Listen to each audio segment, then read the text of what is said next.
Shalom, shalom.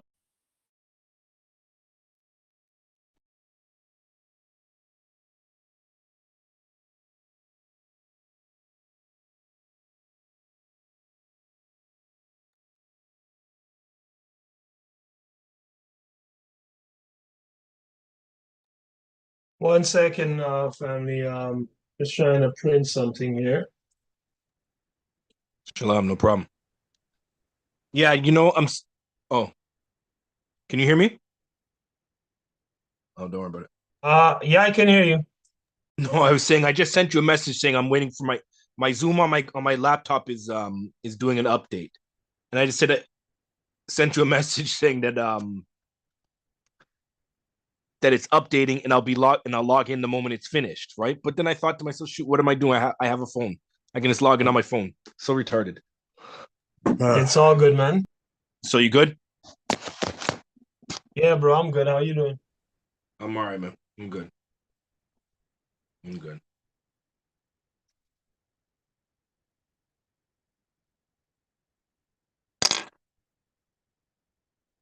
This thing is taking forever.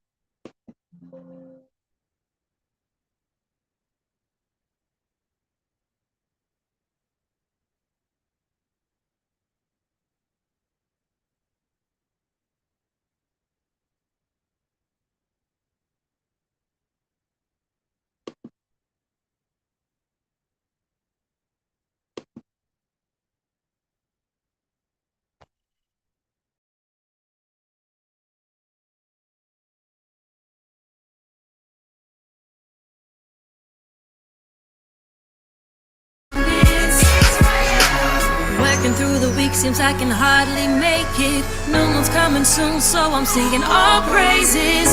Holy feast we're commanded to keep. If it ain't a holy day, keep it away from me. The Most High woke me up to the truth. His laws and commandments I have turned back to. Me and the holidays of this world are through. And if he don't want them, then I don't want them. If he hates them, I hate him. And ain't no way I'm gonna celebrate him. Then I don't want him. If he hates him, I hate him. And ain't no way I'm gonna celebrate him. Sun's going down, the new moon's coming. Signs of peace, declaration of times. Blow up the trumpets. Blow up the trumpets. Sun's going down, the new moon's coming. Signs of peace, declaration of times. Blow up the trumpets. Be the next verse. Verse 46. And gavest them a charge to do service unto men that was to be made. Now, these ordinances give charge when you can't see. No, they give charge when you're able to see them. The sun rises, the moon gives light, and the stars give their light. That's why people sail the sea, the North Star, the brightest star, to determine where to go. If it's like every other light, you can't know what's North Star. There's certain constellations that are brighter than others, so you never know where to go. That's the stars following their order. The moon gives its order. We know when the moon is full or light, that's the beginning of the month. Likewise, when the sun rises, we know it's daytime. It's common sense. Sun's going down, the new moon's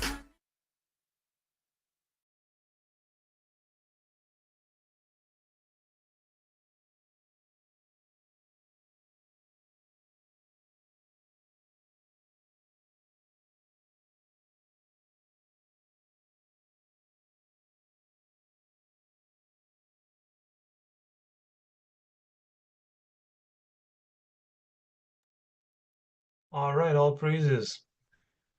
Peace, peace, peace, shalom, great family. It's your brother, brother Micah here. Um, you know, man, just ready with this lesson on the Shabbat. Um, I pray you guys are doing well, and I pray you guys had a good week. I pray that you guys were growing in righteousness, studying the word, learning things, but more importantly, applying these things and moving in the spirit of love and in the spirit of righteousness, man. before the Most High, because if we're learning the scriptures and not practicing any love, we're wasting our time, right?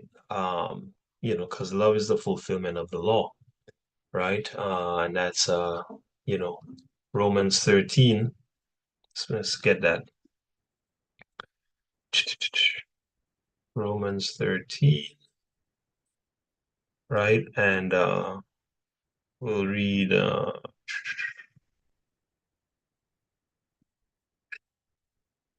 from verse 9.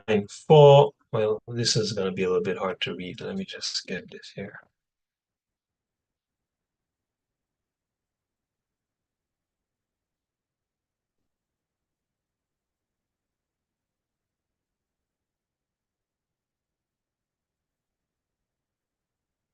Romans 13, 9 to 10. For this, thou shalt not commit adultery, thou shalt not kill, thou shalt not steal, thou shalt not bear false witness, thou shalt not covet. And if there be any other commandment, it is briefly comprehended in this saying, namely, thou shalt love thy neighbor as thyself, right?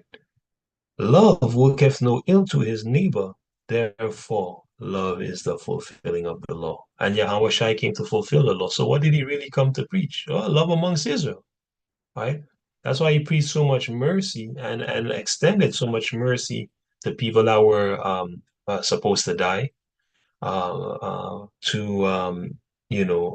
the sick, right? To the poor, to people who did die, giving them back life.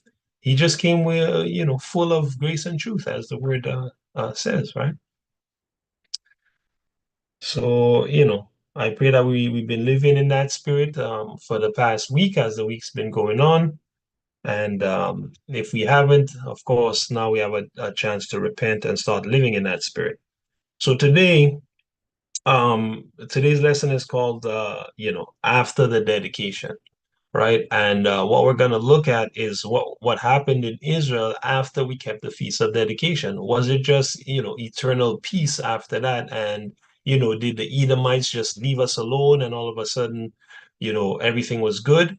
Well, no, it didn't go down like that, right? Man, there's a lot that happened, right? And I encourage you to read the books of First Maccabees and Second Maccabees on your own, in order to get a full picture of the things that went down. But it's amazing, right? Because they give you actual people's names, and when you look up these people in history, these are real people. They got statues of some of these people, right? So if they left these books within the scriptures, people would know for sure that the scriptures were keeping an account of historical records, right? They would know for sure in the public sphere. Scholars know, right? These preachers know, these people that teach at seminaries, with their PhDs given by Satan, who doesn't know anything about the scriptures, they know about these things. They know that the Bible is what do you call it? What's the word? Dependable, right? For finding all sorts of stuff. And we'll see some of that today as we go through the scriptures and some historical records. They know, but they will never tell the public, right? No truth will ever be broadcast to the public. All right. No life-saving, life-giving truth will ever be broadcast to the public. It's just not going to happen. And anybody who's teaching truth in any sphere, whether it be spiritual truth or they're teaching the truth about a corporation or, McDonald's or whatever, the things they're going to teach you, it's not common knowledge. You got to dig to find it. So if you got to dig to find, knowledge about these corporations and these countries, how much more you think you're going to have to dig to find the truth of the Most High God? You got to dig deep, man. And this book is deep. It has endless depth, right? We're going to live our whole lives and study this book and not get to the bottom of it, man. These are living waters, an infinite ocean of knowledge, right? Watch this. Let's have a look here, right? And the most I picked the right metaphor, with the living waters talking about this word. Because when we check it to see how much of the ocean we know about, you know, it's not much, right? Right? More than 80%, it says here on National Geographic, a reputable, media outlet, uh, for things concerning the Earth, they say more than 80% of the ocean has never been mapped, explored, or even seen by humans. 80%, brothers and sisters, right? So when you go to Ripley's Aquarium and you see all these cool, funky looking fish, or we, pull this up on the internet, hey, that's just 20%, right? There's 80%, of the Most High creation, these guys have no clue about, what they do, how they live, nothing, right? The point being that most of the Most High's works are hidden. And let me pull that up, right?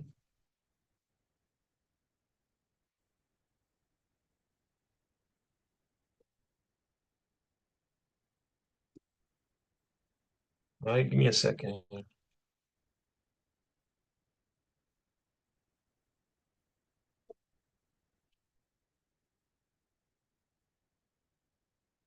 Most of the Most High's works are hidden.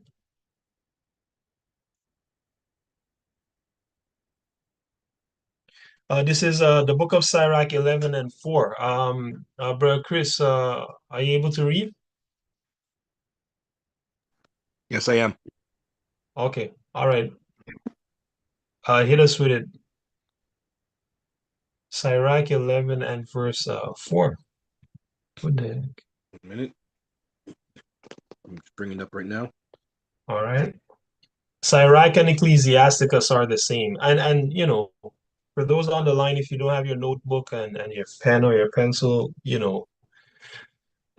get it, right? Because the point of sharing all these secrets with you is for you to know them, right? So if something happens to me, the truth can keep going, right? So I implore you, write these things down so that you can go back and study them, make sure that they're true, like a Berean, like a good Israelite from Berea, and to preserve the word, man, because anything can happen at any time, right? So we want to have a record of the things that we've learned, so that the Most High's word can keep going, and that's literally how the word has kept going, right? Israelites have kept record, right?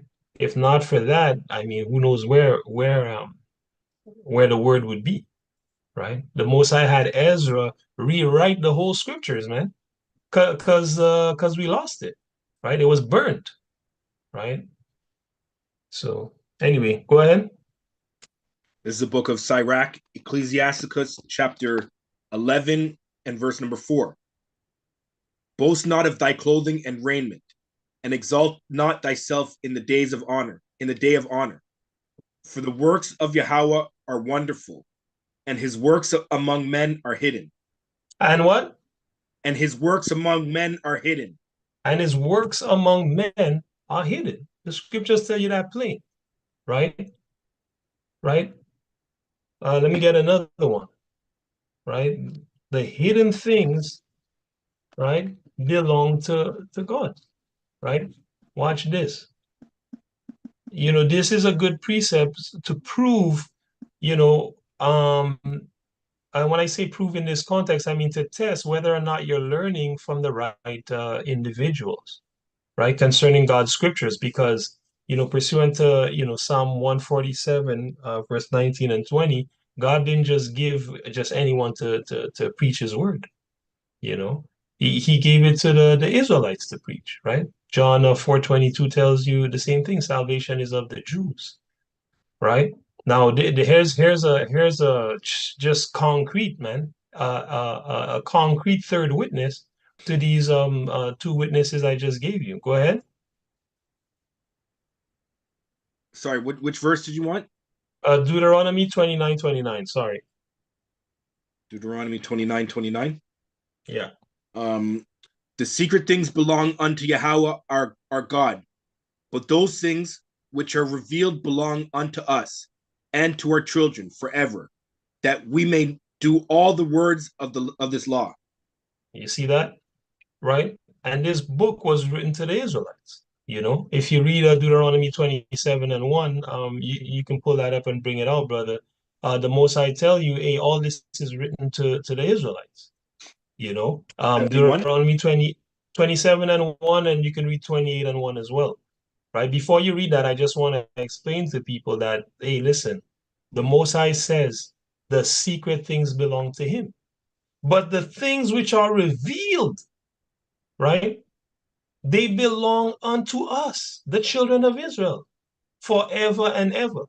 So if you're sitting in a church or you're sitting in a mosque or you're sitting at a temple trying to learn from somebody that's a self-proclaimed guru, you're wasting your time. Spiritual law is taught by the children of the Most High because he ordained them to teach spiritual law, right? And he tells you right here at the end of the verse that we may do what? All the words of this law, right? All the words of this law are for the children of Israel to do, but also for the children of Israel to teach to those who are interested in pleasing the Most High. Of course, the devil excluded, you know. The devil is not interested anyway, you know. Go ahead. This is the book of Deuteronomy, chapter 27, and verse number 1. And Moses with the elders of Israel commanded the people, saying, keep all the commandments which I command you this day.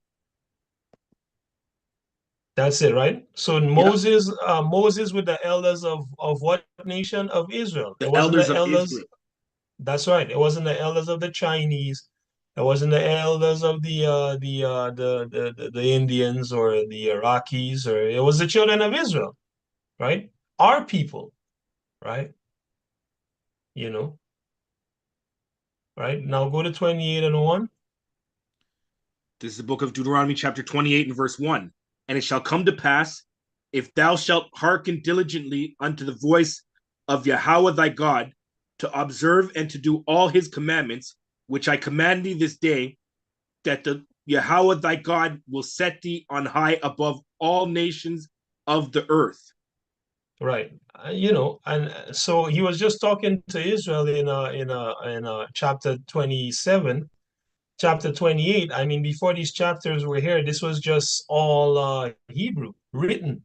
No chapter breakdowns, nothing like that.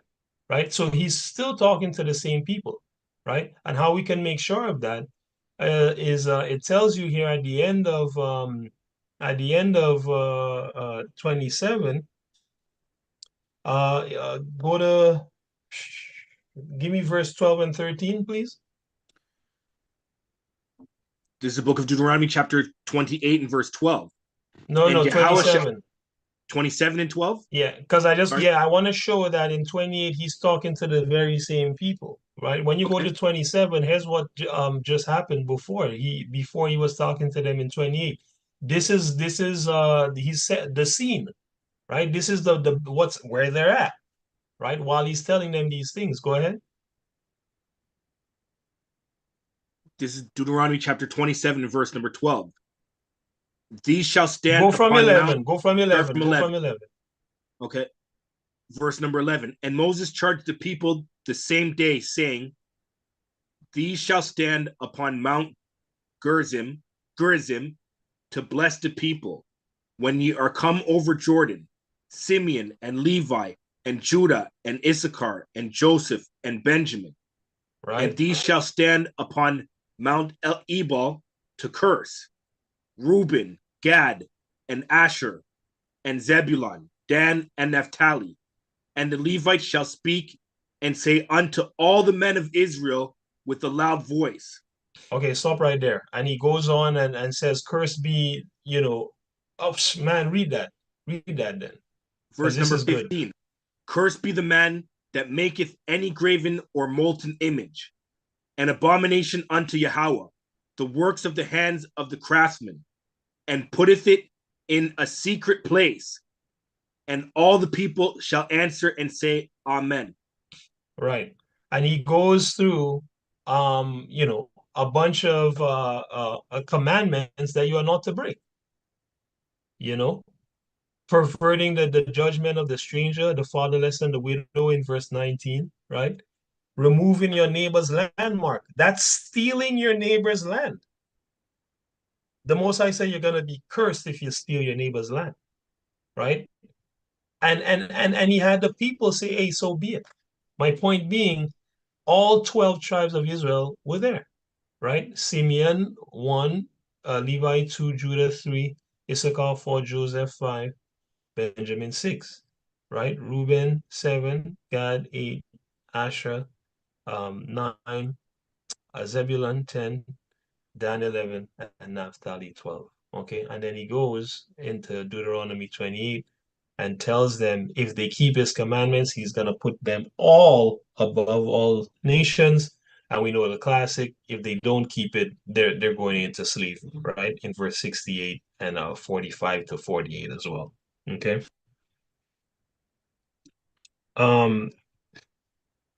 So the secret things belong unto the Most High, but the things that are not secret concerning spirituality, okay? If you want to learn how to please the God that made the universe, you have to come to the children of Israel in order to learn those lessons. There's no other way, you know? Okay. So anyway, that being said, let's start this lesson concerning going, what happened after we dedicated the temple, right? Let's go to First Maccabees chapter 3.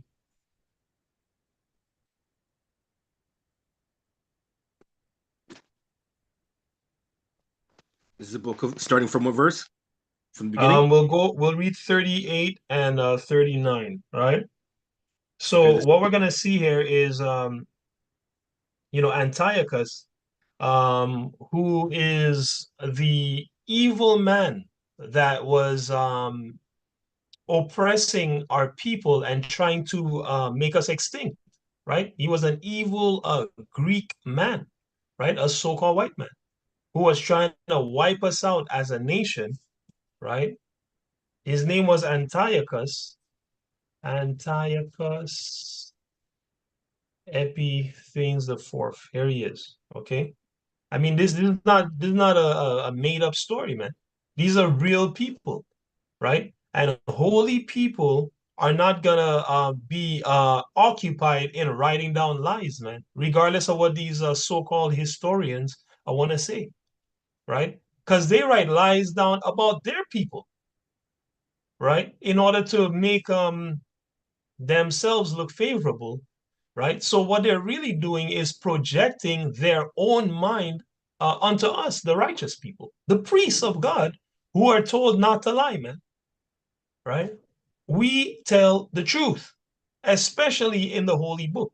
In fact, this book wasn't even written by us. It was written by the Most High God, right? You know, so this guy Antiochus Epiphanes, one second here.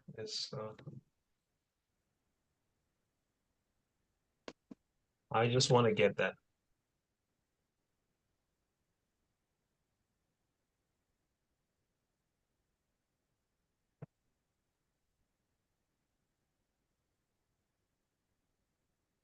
I just want to get that. I just pulled it up this week as well.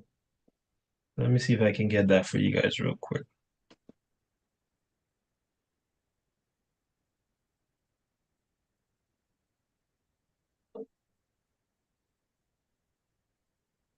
Bear with me.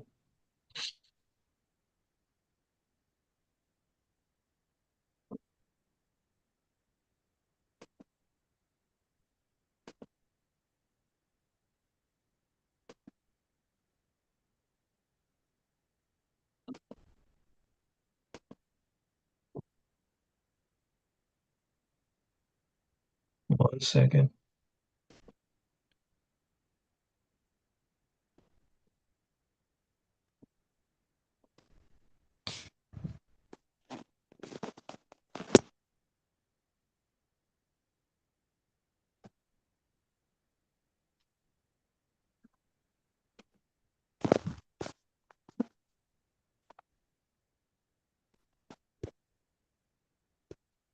I tried to make sure I noted this thing, you know. It's all good. I'll find it later. Oh, okay. Anyway, my point being, this is Antiochus, man. This is the guy that was busy killing all our people, man. The so-called Negroes, man. You know, when they came and took over Judea, right? This is him, right? Damn dirty, stinking demon, you know.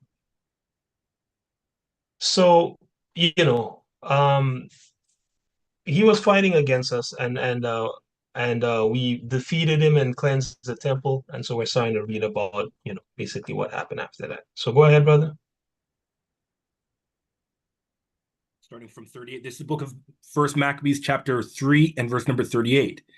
Then Lysias chose Ptolemy, the son of Dorimenes, Right? Nicanor and Gorgias and Georgius, mighty men of the king's friends, and with them he sent 40,000 footmen and 7,000 horsemen to go into the land of Judah and to destroy it, as the king commanded.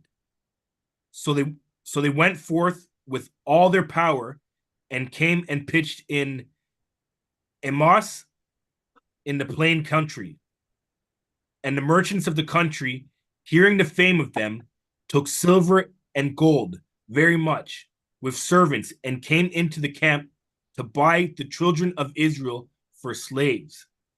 To do what? Hold on. To do what? To buy the children of Israel for slaves. To buy the children of Israel for slaves, right? So, you know, this going into slavery thing is not new. You know, it's so old that God had to ask, hey, is Israel a homeborn slave? Why is he spoiled? Right? Because Israel keep going into slavery over and over again, right? Right? So, but my point here, it was just 38 and 39, where it says Lysias chose Ptolemy, the son of Dorimenes, you know, and then he also chose Nicanor, Georgius. These were all what? Mighty men of the king's friends. Really, what you find out is that these guys were generals of King Antiochus, right? Let's see if we can find this. King Antiochus, generals.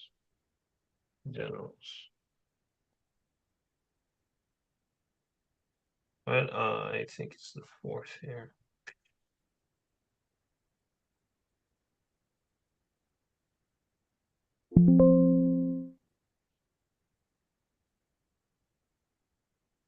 It says here, let's see, Antiochus recognized a potential danger in the east, but was unwilling to give up control of Judea.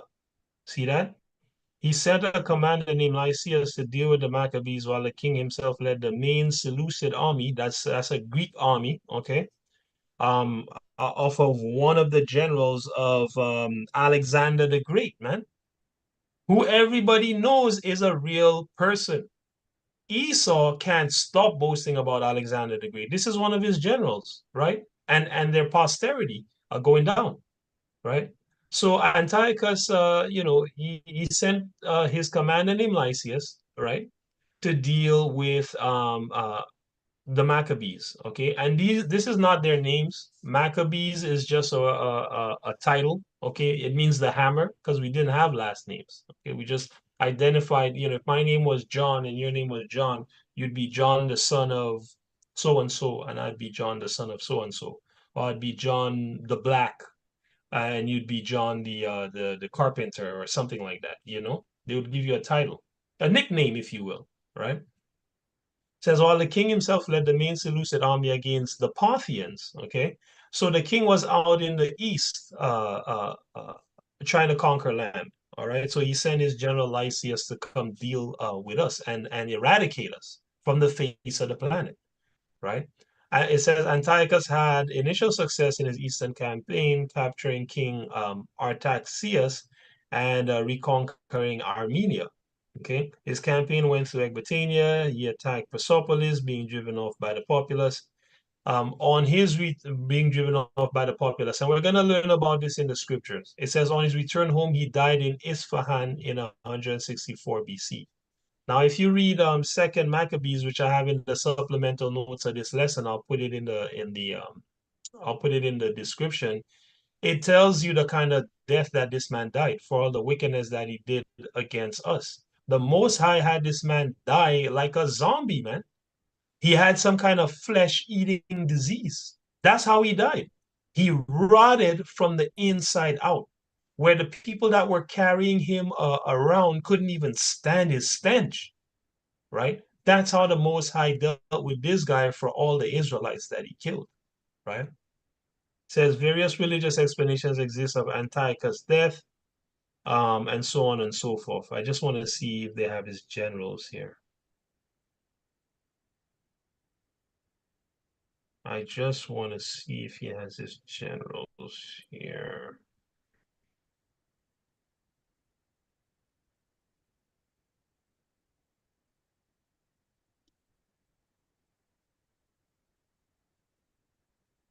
Wait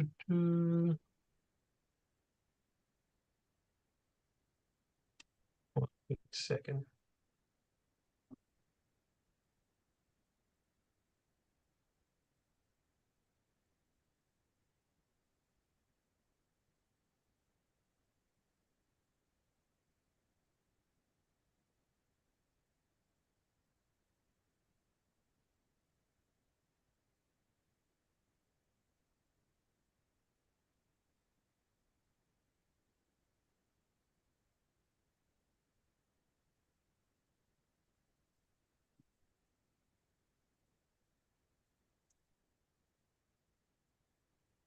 There's Lysias that it mentions in the scriptures. Let's see here. It says he was governor of Syria, okay, under the Greek Empire. All right. This is some of the coins that they were using. Seleucid Empire, 2nd BC. Okay.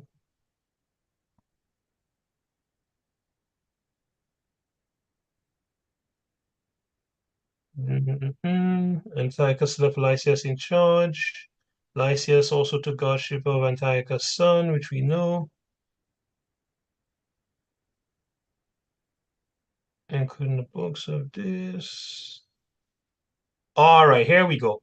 So here it is in their own historical accounts. Lysias sent an expedition of troops under Ptolemy, son of Dorymenes, man, Nicanor and Georgius, to find and fight the Maccabee rebels. You see that? Right? And then it goes on to say how, Judah basically destroyed him, right? But in their own records, they have it, man. This is Bar Kova 1989, written 10 chances to 1 by a Edomite, right? And even they have this in their books, right? Okay, so it says Lysias then chose what Ptolemy, son of Dorymenes, Nicanor, and Georgius, mighty men of the king's friends, right?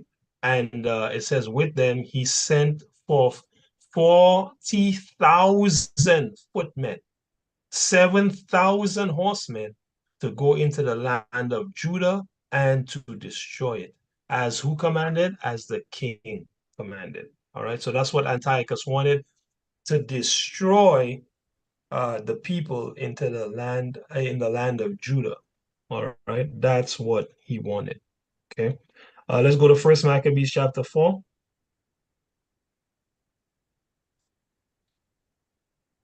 Let's start from which verse? We'll go.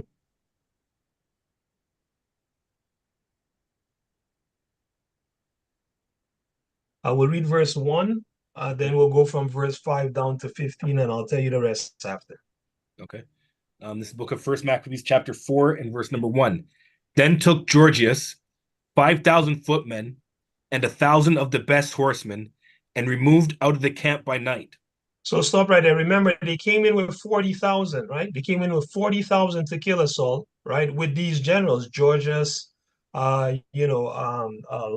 Lysias, Nicanor, and so on and so forth, right? These four generals that we read about. So this guy Georges take 5,000 and a footman and 1,000 of the best. He took his best, right? And try to attack us at night. All right. Go down to 5. Verse number 5. In the mean season came Georges by night into camp of Judah. And when he found no man there, he sought them in the mountains. For said he, these fellows flee from us. Right. So Georges thought we were scared and running scared. Right. Go ahead. But as soon as it was day, Judah showed himself in the plain with 3,000 men, who nevertheless had neither armor nor sword to their minds. Now, when we spoke about this before, I said they didn't have sword or armor, which was not true, right? That was a mistake. They had, but they weren't thinking of the fact that these guys were better equipped than them. That's what this means, right? And you'll see, because it's going to tell you that they slew them with the sword. So they slew them with the sword. They had swords. You understand?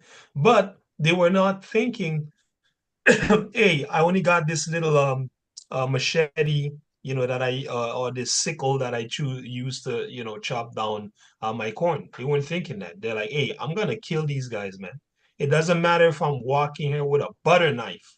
We're not gonna allow these people to eradicate our nation. You understand? So go ahead. Verse number 7. And they saw the camp of the heathen, that it was strong and well harnessed. Oh, and wait, stop right there. around... So you see what I'm saying? It was strong and well harnessed. That means well equipped, right? Go ahead. And compassed round about with horsemen, and these were expert of war. The best troops. Go ahead. Then said Judah to the men that were with him, fear ye not their multitude, neither be ye afraid of their assault.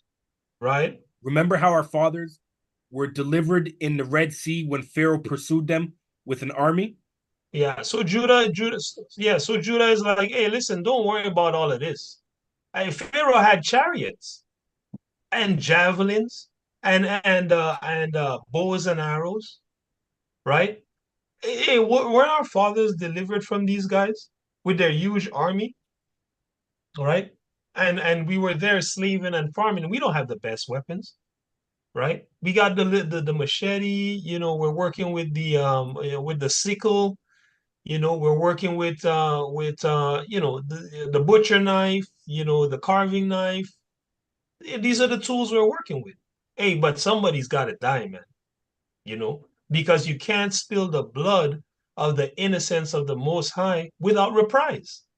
He's gonna get you back, and he doesn't need, as it says in, Second Maccabees, he doesn't need bulwarks, and engines of war to pull down a wall. I mean, did he use bulwarks and engine of war in Jericho? No, right? He pulled it down by marching. So the Most High has knowledge on a level beyond what man can comprehend, right? And in the spirit realm, it's these spirits that really control things. No man can't go anywhere that the spirit that the Most High sent to direct his path doesn't want him to go. No man's gonna die before his time. God has to give the command and say, hey, this man dies today, which we'll see in our lesson, right? Judah was in a fierce battle, and in order to protect him, the Most High sent angels to make sure no one could kill this guy today, right? So Judah is telling them, hey, listen, man, we were outnumbered before, and we won. So don't worry yourself about all of this nonsense, right? Go ahead. Verse number 10. Now therefore let us cry unto heaven, if peradventure Yahweh will have mercy upon us, and remember the covenant of our fathers, and destroy this host before our face this day. Right. That so all Sorry, so people like to say God is good and he's all about peace and all of that. Hey, here's Judah praying for the Most High to kill these 5,000 Edomites, so-called white men that came to destroy us. Judah is praying for that. And guess what? God's going to grant his prayer, right? So the idea that people have about God from religion is completely incorrect, you know? Go ahead. that so all the heathen may know that there is one who delivereth and saveth Israel. No, the whole world. One who delivereth and saveth Israel. He saveth the Greek. Saveth Israel. He saveth and delivereth Israel, right? And this is in many different places, right? This is in Luke 1, verse 68 to 71, blessed be the Lord God of Israel, right? Who shall deliver and save his people, loosely paraphrasing, right? Israel shall be saved in the Lord. That's Isaiah chapter 14, right? Isaiah chapter 45, right? I believe it's 17.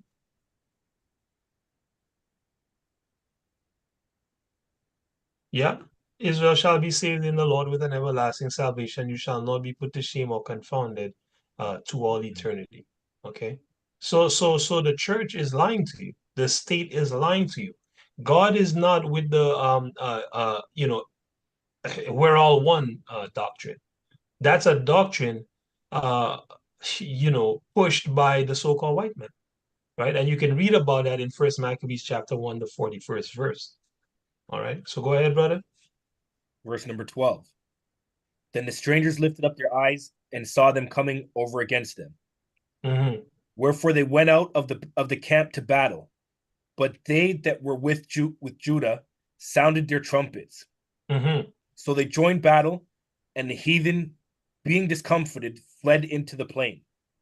Fled into the plain, right? So the Most High is calling these Greeks what? The heathen, right? Go ahead. Howbeit, all the hindmost of them were slain with the sword. Mm-hmm.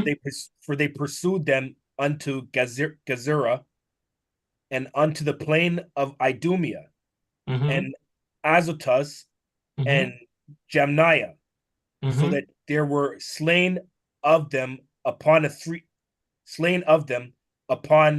3,000 men. Right. So they came with 5,000 men and 1,000 horses, and and Judah killed 3,000 of them, right? Now let's see here.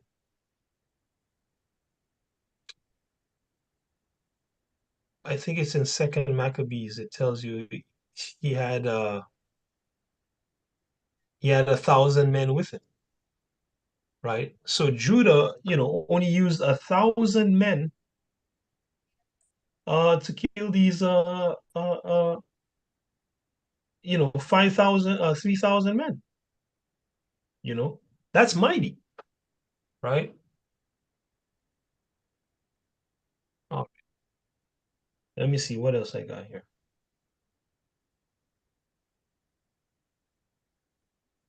Give me 23 to 25.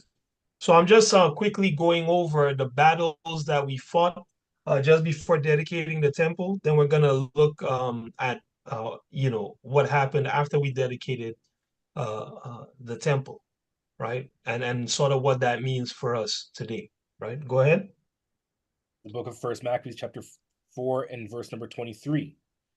Then Judah returned to spoil the tents, where they got much gold and silver and blue silk and purple of the sea and great riches. After this, they went home and sung a song of thanksgiving and praised Yahweh in heaven, because it is good, because his mercy endureth forever. Thus Israel had a great deliverance that day. Right. So you see that? Yahweh gives Israel a great victory, and we praise him because it is good. I mean, we killed 3,000 men, and hold on a second here. you know, watch this, okay? You know, I'm led to believe that we killed even more of that, right? Because watch what happens after we kill the 3,000, right? Go from 16, bro. Verse number 16. This done, Judah returned again with his hosts from pursuing them, and Right, said to the people, Be not greedy of the spoils, inasmuch as there is a battle before us. right, And Georges and his hosts are here by us in the mountain. But stand right, ye now against our enemies, and overcome them. And after this, ye may boldly take the spoils. right. So Judah says to the Israelites, "Hey, listen, don't be greedy to go take these guys' things, okay? These 3,000 men that we just killed. Why? Because there's more soldiers here out of the 7,000 in total. There's more soldiers here in the mountain. So don't go and, start taking, their money and their armor and swords. Why? Because hey, they could catch you slipping, basically. Right? That would be the reason, right? He said, hey, stand up against our enemies and let's overcome them. Meaning let's kill all these 7,000 men. Right? After this, we can take whatever we want. Right? And look what happens. Watch how the Most High set it up. Go ahead. Verse 19. As Judah was yet speaking these words, there appeared a part of them looking out of the mountain. So as the brother is speaking, he see a bunch of them. Right? Go ahead. When they perceived that the Jews had put their hosts to flight and were Right? burning the tents, Mm-hmm. for the smoke that was seen declared what was done. Mm-hmm. When therefore they perceived these things, they were sore afraid, and seeing also the hosts of Judah in the plain ready to fight, they fled everyone into the land of strangers. Then Judah They fled. returned. Mm-hmm. Go Then ahead. then Judah returned to spoil. Sorry. Then Judah returned to spoil the tents, where they got much gold and silver and blue silk and purple of the sea and great riches. Right. So after killing 3,000 of them, and we start burning the tents and stuff. The rest of the rest of the army, the other what 4,000 men, they see what's going on, right? And what did they do? They ran when they saw that we were ready to fight. Because Judah said, "Hey, listen, more fighting is coming, brothers. Right? We gotta kill every last one of these guys. Then we're gonna take their stuff." And when they saw that we were in the plain ready to fight, they're on the mountain. All of them ran away, right? Right. And then we got what we had to get and got the hell out of there, right? So all praise to the Most High. The Most High don't shy from war. He is a man of war, you know. And it's crazy that this is what we're reading here is a foreshadowing, of how Yahweh Shai is gonna save us, man. When he returns, right? He's a Judite.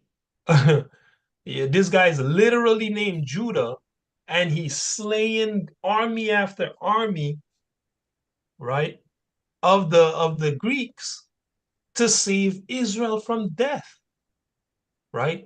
And what the church and the state won't teach is that that's exactly what's gonna happen when Yahweh Shai returns. He's coming with his raiment stained in blood, right?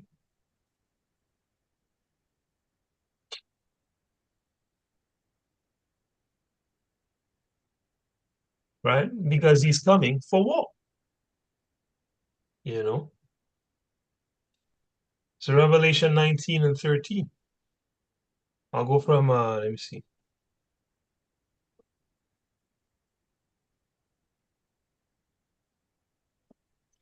11. And I saw heaven open, and behold, a white horse, and he that sat upon him was called Faithful and True. Right? There's only one faithful and true. right? And righteousness, and in righteousness he doth judge and make war, right? His eyes were as a flame of fire, and on his head were many crowns, and he had a name written that no man knew but himself. Okay, so don't get confused. When it said on his head was many crowns, is because he's destroying every last one of these nations. That's why it says every knee shall bow and every tongue shall confess, right? He's taken over the rulership of the earth. And when he said he had a name written, it means he had a title written that nobody knew but he himself. And it said he was clothed with a vesture, meaning clothing, dipped in blood. Who is this talking about? The same man called the Word of God. The same man called the Word of God. Okay. In the beginning was the Word was with God, and the Word was God. And all that means is the Word was with God, Yahweh Shai was with God, and the Word was a ruler. Because the word God doesn't have just one meaning, right? So you have to be able to discern, what is this saying? Is this saying Yahweh Shai is the Most High? No. Yahweh Shai was ruler. Because how things work, the Most High gave the command, Yahweh Shai get it done. The Most High is a great king sitting on his throne, and everybody serves him, including the Son, right? It says this, the same was in the beginning with God. The same was in the beginning with the Most High. That's Yahweh Shai. And then it says, all things were made by him, and without him was not anything made that was made. In him was life. Didn't Yahweh Shai say, I am the light of the world? And the life was the light of men. Come on, right? I think we can drop that now, right? Well, I'll just read this part because it's nice. And the light shineth in darkness, and the darkness comprehended it not. Why does he say that? Because he tells you, my sheep hear my voice.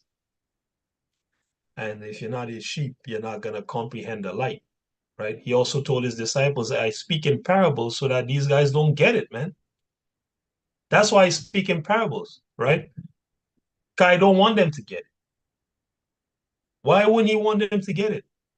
They don't want it. They receive not the love of the truth.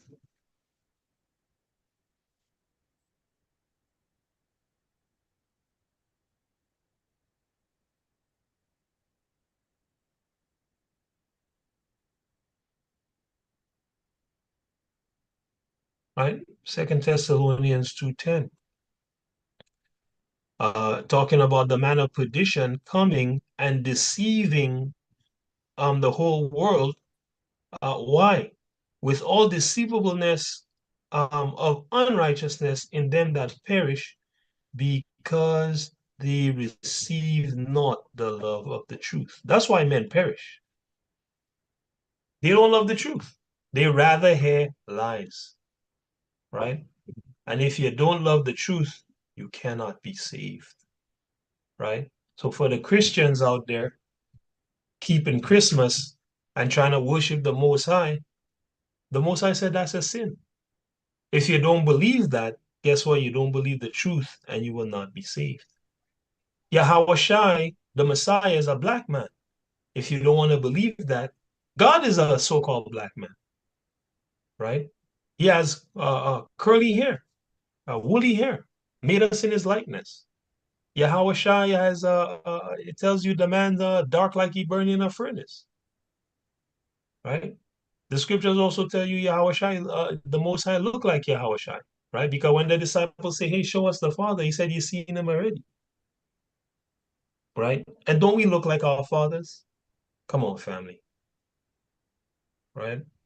They don't love the truth. If you don't love the truth, you don't accept the truth, no matter how hard it is to swallow, you just won't make it. That's my point, right? Okay, so where were we?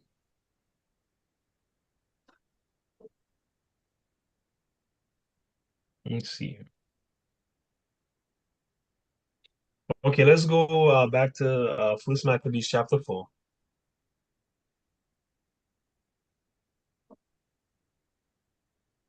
Start at 27. Let's see here. First Maccabees chapter 4. Mm, or 26. yeah. Yeah, start 26. And we're reading until 34. Okay. First Maccabees chapter 4 and verse number 26. Now all the strangers that had escaped came and told Lysias what had happened, who, when he heard thereof, was confounded and discouraged, because neither such thing as he would were done unto Israel, nor Right? such things as the king commanded him were come to pass. Mm-hmm. The next year, therefore, following Lysias. Hold on a second before you read on, right? So that was the conclusion of that campaign. They sent a campaign in with 40,000 men. Mhm. Out of the 40,000, we killed 3,000. And what happened with the rest? They ran away. They're cowards, really, right? As soon as Israel stand up and start defending ourselves, they ran away. And you're going to see that this is a pattern with these Edomites. When Israel stand up on their 2 feet and bring the pain, hey, these nations, not just the Edomites, these nations, they get shook and they run away because we are fierce and mighty warriors. This is who we are. Our dad is the man of war, right? But we have become, I don't even know, man, what, like cream puffs, man. You know, and I'm speaking for myself, with myself included, man. You know, you gotta slaughter a sheep, you get queasy. And these guys were slaughtering men with swords, man, stabbing them under the fifth rib and opening up that wound and watching the insides fall out, man. And laughing like, yeah, man, I got 100 of them today. How many did you get today? Right? Well, man, I was Samson today, man. I got 1,000. Ah, stop lying, bro. You know you never got 1,000. I only killed like 200. You know, that was normal for these guys, warriors, right? Not afraid of death, because according to the law, if you're afraid to die, you can't come fight. You gotta go home. You know. Okay. Uh, let's see here. So now you can start the other essentially paragraph that tells you, or section that's gonna, or chapter really, that's gonna, Chapter, yeah. tell you what happens, what happened, after Lysias failed that first campaign. Right? Go ahead. Verse number 28. This is the book of First Maccabees, chapter 4, and verse number 28. The next year, therefore, following Lysias, gathered together 70,000 choice men of foot and 5,000 horsemen, that he might subdue them. So they came. How many? Sorry, Idumea, hold on. How many? 70,000, which is 60,000, Right. and 5,000 horsemen. So Right. So he came with 65,000 men. There you go. He came with 65,000 men. First he came with 40, now he come with 65,000 to do the work. All right, go ahead. So they came into Idumea and pitched their tents at Bethsura, and Judah met with them 10,000 men. So it was How many Judah had? 10,000. 10,000. 10,000. So for the 65,000, Judah, it said he had 10,000? 10,000, yeah. Met with them with 10,000 men. Okay. All right. And when he saw that mighty army, he prayed and said, Blessed art thou, O Savior of Israel, who didst quell the violence of the mighty men by the hand of thy servant David, and gave us the host of the strangers into the hands of Jonathan, the son of Saul, and his armor bearer. Shut up this army in the hand of thy people Israel, and let them be confounded in their power and horsemen. Mm-hmm. Make them to be of no courage, and cause the boldness of their strength to fall away, and let them quake at their destruction. Cast them down with the sword of them that love thee, and let all those that know thy name praise thee with thanksgiving. So stop right there. That was a prayer, family. Yeah, that was a good one too. Bro, that was just that's a prayer the man put up, right? So when we get into Jacob's trouble, which is coming, the world is not gonna stand for us speaking this truth forever. A time is coming where they're gonna raid our houses and try to kill us, right? So in those times, you know, when you need strength in your hand to slay the wicked that come in against you, hey, joyfully and confidently put up these kind of prayers for the Most High, to the Most High, right? Because He will deliver you in these times. And don't be like, these preppers, they get all obsessed with this, that. Hey, listen, the Most High will give you strength and weaponry to overcome these people if it be your lot. Put up the prayer. Better yet, add some fasting. Hey, two of you say the prayer, right? Tell you how I tell you, hey, two of y'all ask for something, I'm going to do it, right? And pray with faith, knowing that the Most High is able to deliver your enemies into your hand. And it don't matter what weapons or numbers that they have, right? Go ahead. Verse number 34. So they joined battle, and they were slain of the host of Lysias, about 5,000 men. Right. Even before them were they slain. Right. Now when Lysias saw his army put to flight, and the manliness of Judah's soldiers, and how they were ready either to live or die valiantly, he went into Antiochia, Yeah. Antiochia, and gathered together a company of strangers. Sorry, Antiochia. That's how they say that. I remember that. That's how they say it. Antiochia. Antiochia. Okay, Yeah. Antiochia. And gathered together a company of strangers, and having his army greater than it was, he proposed to come again into Judea.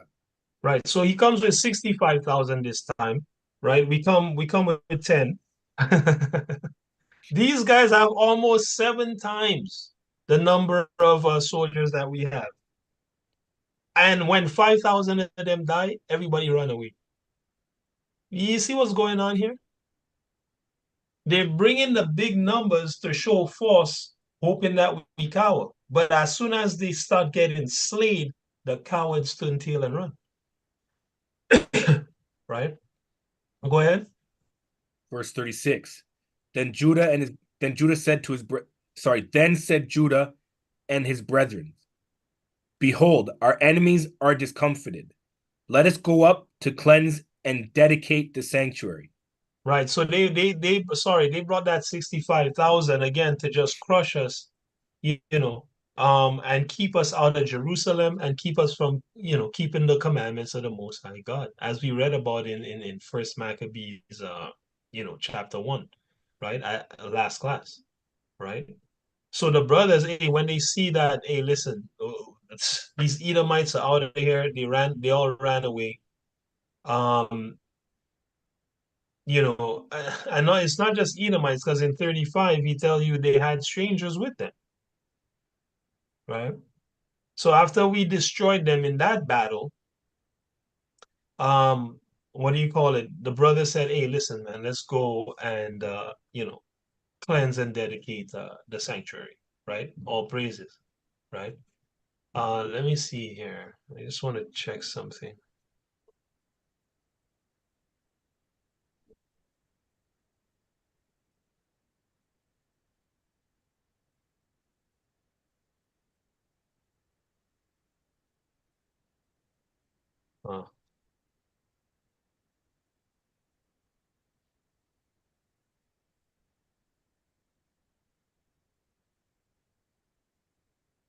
Just want to check something.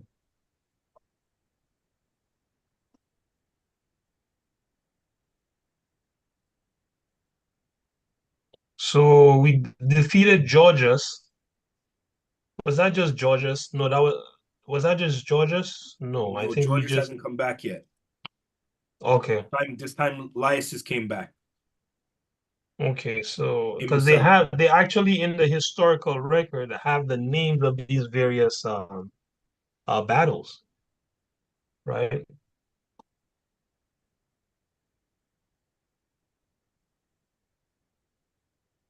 Let me see.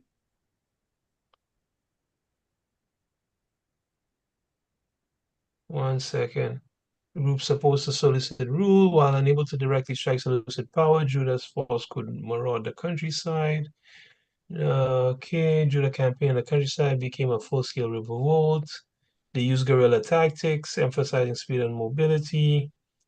They retreated into the wilderness. At the Battle of the Ascent and the Battle of Beth Horon towards the end of the summer 165. Okay. Hyper's Empire left Lysias in charge, okay. Shortly afterward, they won a more substantial. So I think this was the Battle of Emmaus that we were looking at. The faction attempted to negotiate the compromise for the laws and cause a revolt.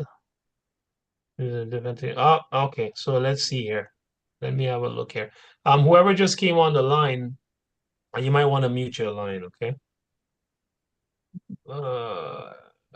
Lucy Greek. Okay, here we go. The battle. So that battle is called the Battle of Beth Sur, man.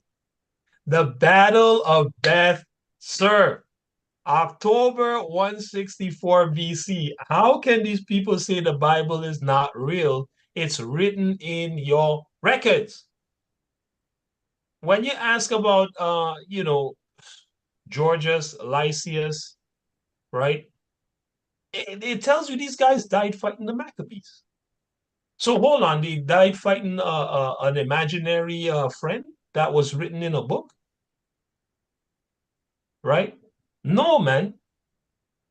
There's real letters, real what do you call it? Historical records and artifacts proving all these people were real people and all these events went down. That's why they took these books out of the scriptures, because these books would give much faith to our people, man. So they would see that the whole book is true, you know. Anyway, it says the Battle of Beth Sur was fought between the Maccabees, right, led by Judah Maccabeus, and a Seleucid Greek army led by Regent Lysias. You see that in October 164 BC at Beth Sur. According to the book of Maccabees, the rebels won the battle. Although how significant this victory really was is disputed. Of course, they're going to dispute it. It is possible the battle's results was inconclusive. Yeah, okay, buddy. Yeah. We beat you guys and y'all ran away. You think Esau's ever going to write that down? Yeah, these Israelites, beat the living daylights out of us. They killed, 5,000 of our men and the rest cowered, ran away, just cowered away, right? They scurried away as quickly as possible, each man leaving his sword and his shield and his sandals behind. Is Esau ever going to write that in a book, right? No, he's never going to write that down. So instead, he says, hey, it was really disputed and the result was inconclusive, right? Says, to a stroke of good fortune for the rebels, the days after the battle likely coincided with the news of Seleucid King Antiochus Epiphanes' death reaching Judah, right? Rather than continue the campaign, the Seleucid army and Lysias returned to the capital to handle leadership transition. Maccabees were able to capture Jerusalem soon after. And that's what we're reading about right now, right? Okay, where we at? Verse 37. Okay, let's see. Behold, and okay, let's go up and cleanse and dedicate the sanctuary. That's them recapturing Jerusalem, right? Now watch this. It's gonna show you the recapture right here. Go ahead. Verse 37. Upon this, all the hosts assembled themselves together and went up into Mount Zion. And when they saw the sanctuary desolate and the altar profaned and the gates burned up and shrubs growing in the courts as in a forest, or in one of the mountains. Yea, ye and the priests, chambers pulled down. They rent their clothes and made great lamentations, and cast ashes upon their heads, and fell down flat to the ground upon their faces, and blew an alarm with the trumpets, and cried towards heaven. Right, stop right there. So our people were terribly distraught, man. When they saw that the temple was pulled down, hey, the people cried, man. They put ashes upon their heads. They fell down flat upon the ground, man. They blew an alarm with the trumpets and cried out towards the Most High, right? Seeing that the state that Jerusalem and the temple were in, right? That's a people that love their nation and their God. Remember, Judah didn't just pick anyone to come out and fight. He only picked righteous men. He said, if you keep the commandments, if anyone fear of the Most High and keep the law, paraphrasing, let him follow me. So these guys, when they come back and they see the temple in that state, I know I'd be balling, you know? And they cried out towards heaven, man, right? Because believe it or not, the land of Israel is the gate of heaven. The land of Israel in the spiritual realm is the gate of heaven. Okay? How do we know that? Genesis 28:17. Right? This is crazy. It says here. Let me go a little bit higher up.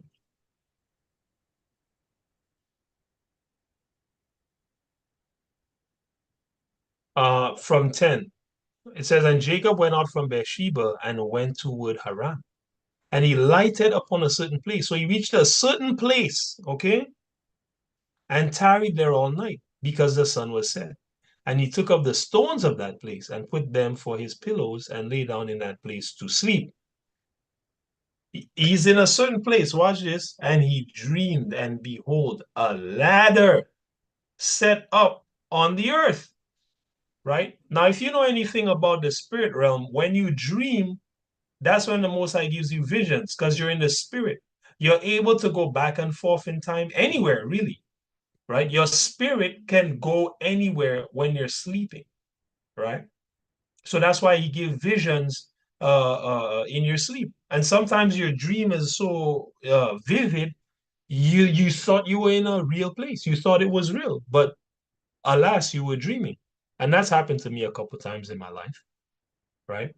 And he says, and he dreamed, and behold, a ladder set up on the earth, and the top of it reached to heaven. And behold, the angels of God ascending and descending on it. Okay, now someone might say, oh, well, that doesn't mean that, that's the gates of heaven. Okay, well, let's see what Jacob says about it. Behold, Yahweh stood above it and said, I am Yahweh, God of Abraham, thy father, and the God of Isaac. The land whereon thou liest, to thee will I give it, and to thy seed. And thy seed shall be as the dust of the earth, and thou shalt spread abroad to the west, to the east, to the north, and to the south. And in thee and in thy seed shall all the families of the earth be blessed. And behold, I am with thee, and will keep thee in all places whither thou goest, meaning I'm going to protect you, and will bring thee again into this land. Why that land? Because that land is the one pit, the Holy Land, right? That's in the Bible. It tells you Israel is the Holy Land. If that's a set apart land, the other lands, are they set apart? No, they're not. There's one Holy Land. For I will not leave thee until I have done that which I have spoken to thee of. And Jacob awaked out of his sleep. Now remember, Jacob was a righteous man, Hear what Jacob said. And he said, surely Yahweh is in this place, and I knew it not. And he was afraid and said, how dreadful is this place. This is none other but the house of Yahweh, and this is the gate of heaven. See that? And Jacob rose up early in the morning, took the stone that he had for his pillow, set it up for a pillar, poured oil upon the top of it, and he called the name of that place Bethel, but the name of that city was called Luz at the first. Right? And if I'm not mistaken, what you're going to find is that same place he set up the pillar, that's where the temple got built, on the Temple Mount. Jacob was there way before. Right? And the Most High showed him the portal to heaven in the spirit realm. It's in that land. That's why God says, pray towards the land. That's where he's looking for the messages to come from. He's not looking all over the place like a madman. All the angels do their work. They come to and they come to Israel to go back up to the kingdom, man. If you can understand. All right. So, then Judah appointed certain men to fight against those that were in the fortress until he had cleansed the sanctuary. Is that where we're at? 41.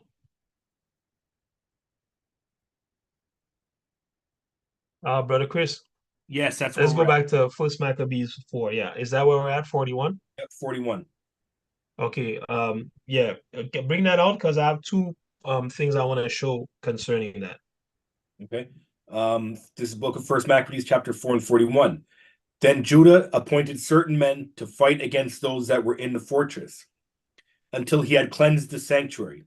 Right. So he appointed certain men to fight against those that were in the fortress. What fortress? What is this talking about? Right. It was an Edomite fortress called Acre, which the Greeks had built in our city. Right. It was an Edomite barracks. Right.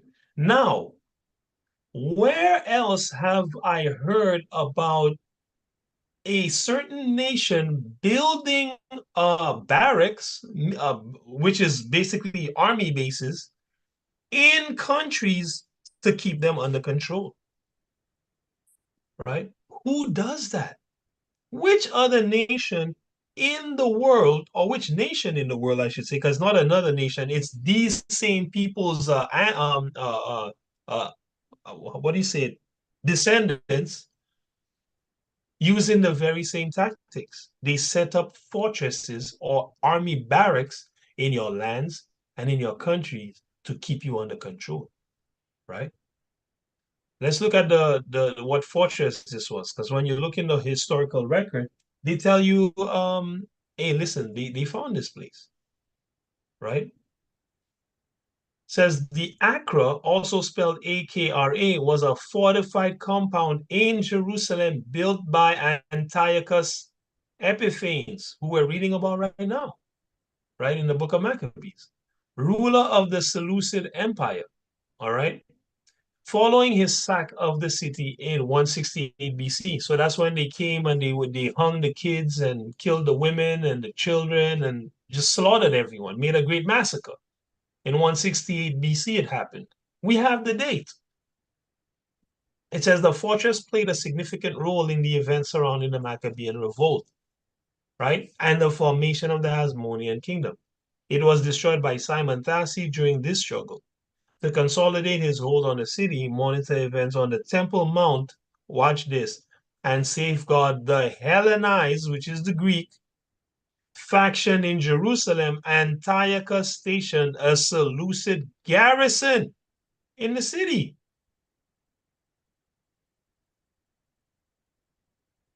Brothers and sisters, who else has this practice? If not the so-called white man, what do you call it? Principally America. Babylon the Great, man. Right? The head of this seven-headed beast, right?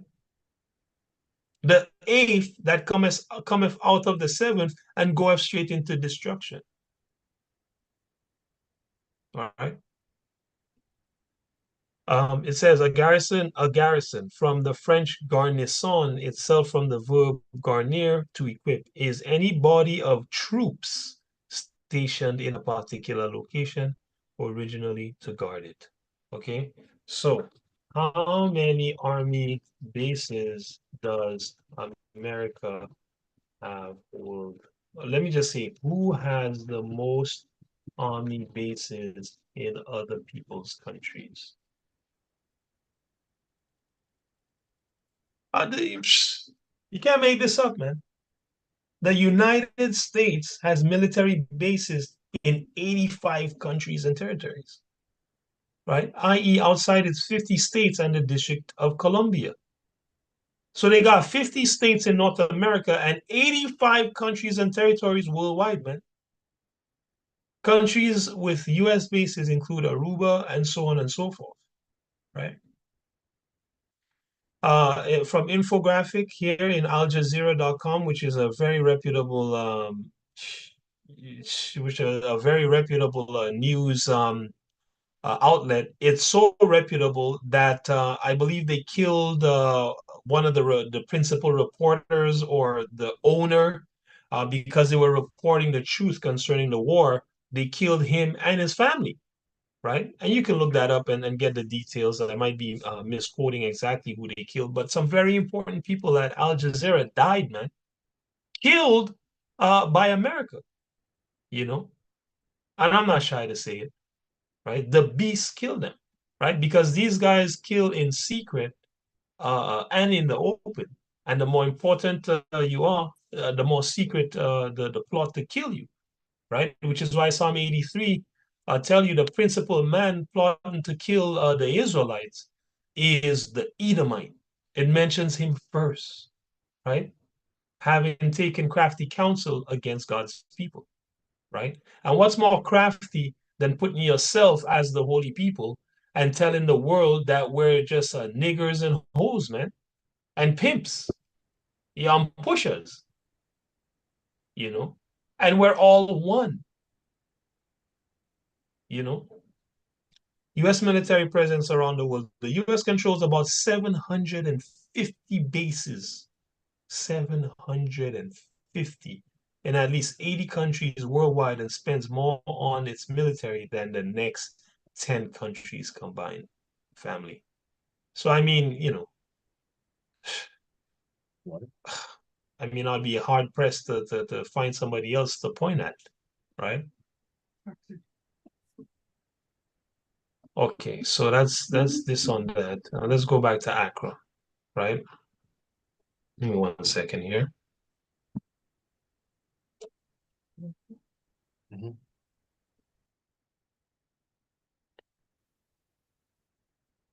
Right. Let's see here. Okay. So Antiochus stationed a Seleucid garrison in the city. Okay, so that's a Greek garrison. Okay, he put soldiers, troops in Jerusalem, in that tower. Okay, and we're gonna learn that here. It says the Accra is often called the Seleucid Accra to distinguish it from references to the Ptolemaic Baris, and Ptolemy was a Edomite, as an Accra, and from the later quarter in Jerusalem, which inherited the name Accra. The available sources do indicate the Accra stood south of the temple, and because First Maccabees 1 is contemporaneous, that means First Maccabees 1 was written around the time. It's a contemporaneous account of the Maccabean revolt. Its account of the Accra is considered the most reliable. But the Bible's not real? The Bible's not real, but you're considering the books of the Bible the most reliable account of various things. You see the hypocrisy? You see the double standard, the double snake tongue speak to deceive? It says, in November 2015, the Israel Antiquities Authority announced the probable discovery of the Accra. According to archaeologist Doron Ben-Ami, Yana, I'm not even going to try and pronounce that, and Salome Cohen excavating the Javadi parking lot adjacent to the city of David, they had unearthed a complex of rooms and fortified walls they identified as the Acra, meaning the fortress. Okay. All right. Let's see. It finds include fortification walls, a watchtower measuring 4 by 20 meters, and a glacis. Okay. Benjamin Mazur's excavations of the Ophel, the area adjoining the southern portion of the platform, have unearthed the foundations of a massive structure, possibly dating to the Hellenistic period, tentatively identified as the remnants of Accra. These archaeological structures feature rows of small interconnected rooms believed to be the remains of a barracks. Believed to be the remains of Esau army base in Jerusalem. Right. These had been demolished and built over during the Hasmonean period, matching the descriptions in Josephus. Okay. Josephus is a historian who was alive at the time as well. I don't know if this guy's an Edomite or an Israelite. I can't tell yet. I'd have to read his whole book, but he seems to be an Israelite. Okay, albeit a wicked one, right?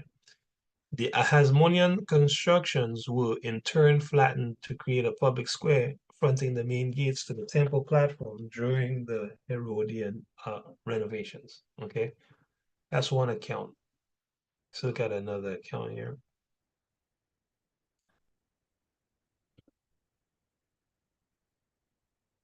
Okay, so this is let's see here. It's from 2015. It says 2,000-year-old fortress unearthed in Jerusalem after a century-long search. So they looked for this for 100 years. And there it is. Right?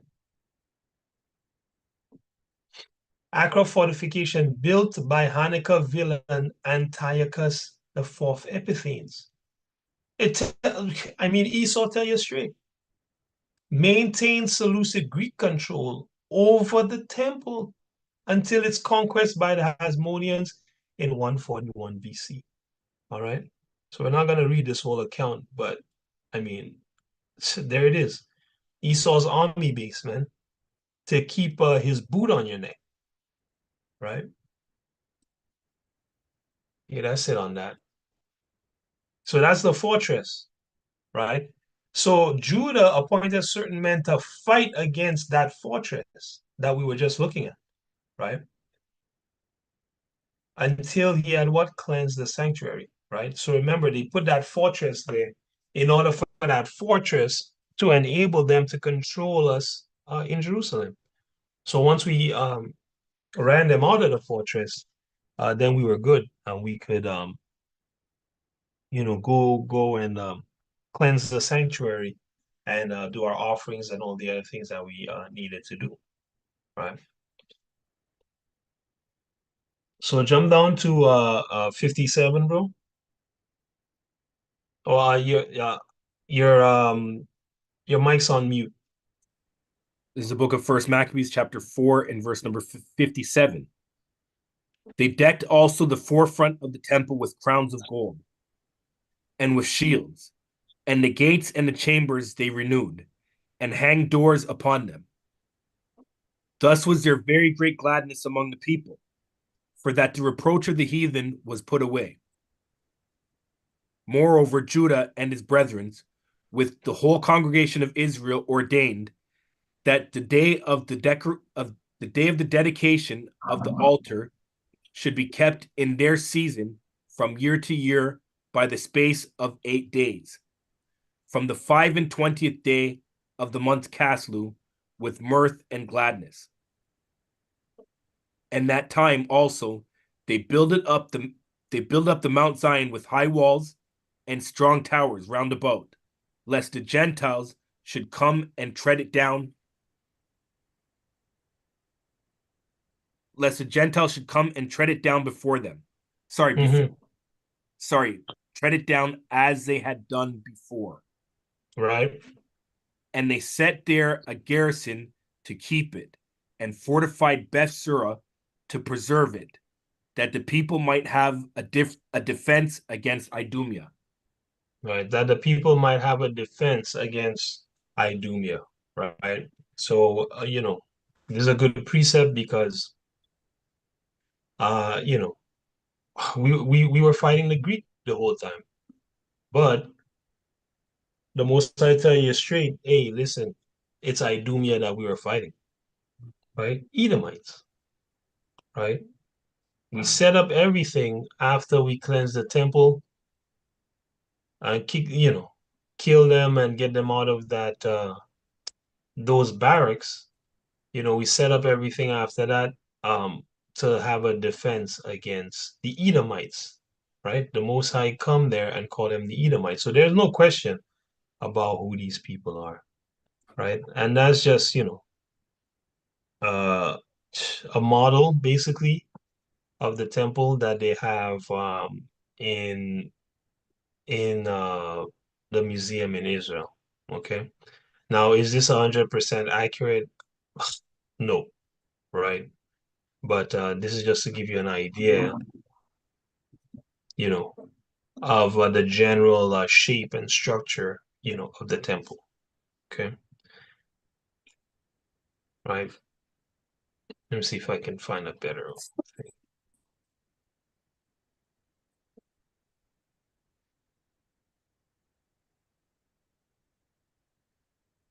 See if I can find a better image.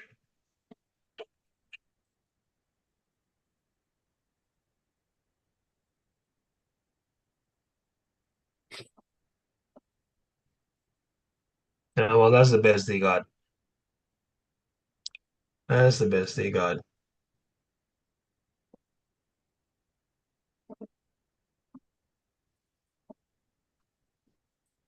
Right.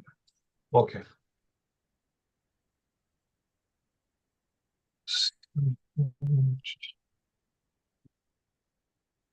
Just bear with me 1 second. So let's go over to chapter 5.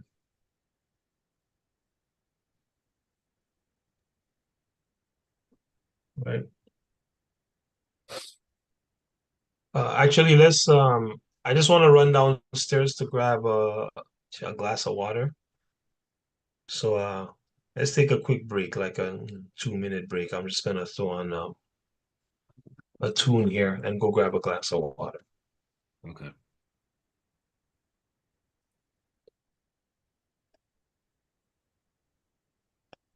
This holiday season at Mile, get a nationwide unlimited plan on our growing 5G network for just $34 a month for 24 months when you bring your own phone. So yeah, saving is part of the holiday spirit too. Conditions apply. Learn more at freedommobile.ca. The book of 2nd Esdras, chapter 6, verse 45. Upon the 4th day thou commandest that the sun should shine, and the moon give her light. And the stars should be in order. So, Ezra is revealing what was revealed to Moses. Upon the 4th day, thou commandest that the sun should shine and the moon give her light. Sun's going down, the new moon's coming. Signs of peace, declaration of times. Blow up the trumpets. Blow up the trumpets. Sun's going down, the new moon's coming. Signs of peace, declaration of times. Blow up the trumpets. Blow up the trumpets. All right, family, I'm back. Let's see here. Let's get back to the. Oops. All right. It's kind of crazy. Just as a sidebar there, the brother gives his breakdown of the new moon being the full moon, right? And then at the end of that song there, that's why I let it play at the beginning. And then his defense is that it's common sense, right? Anytime you hear a man say it's common sense and that's their defense, that's a cop out, and that's just to keep it real, right? Saying that it's common sense is not an intellectual or a scholarly argument, okay? nor is it spiritually honest. Okay, it's not about it being common sense. Can you prove it with the scriptures? That's what it really comes down to, right? So it's not about common sense, it's about precepts, right? And people can keep the new moons and Sabbaths, whatever, however they best understand. The Most High doesn't make an issue of it, but all praise to the Most High that He's given um uh us and some of us how it actually goes, right? And I give him thanks and praise um for you being able to work that out, brother Chris, right? Because that's on point, right? And it's solid, right? So just wanted to kind of mention that because I don't want people to get confused as to what's what, right? Okay. First Maccabees chapter 5, and we'll read verse 1 and 2, right? So here we're going to look at, okay, bam, we cleanse the temple and all of that. So what happens after that? Do the Edomites just leave us alone, right? Do the nations just leave us alone so that we can live in peace, right? Well, we're here now in captivity, so at least in this time they didn't leave us alone. But let's see what happened in that time, right? Give me verse 1 and 2 in First Maccabees 5. This is verse number 1. Now, when the nations round about heard that the altar was built and the sanctuary renewed as before, it displeased them very much. Right. Wherefore they thought to destroy the generations of Jacob that was among them. And thereunto they began to slay and destroy the people. Right. And thereupon they began to kill and destroy the people. When the nations that were round about us heard that we cleansed the temple, they got jealous. They were mad as hell, fuming. So much so, they said, you know what? We're going to kill all these people that are living amongst us, right? And this happened in,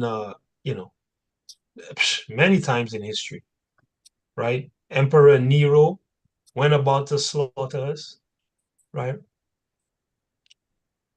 In Spain and Portugal, they slaughtered us, right?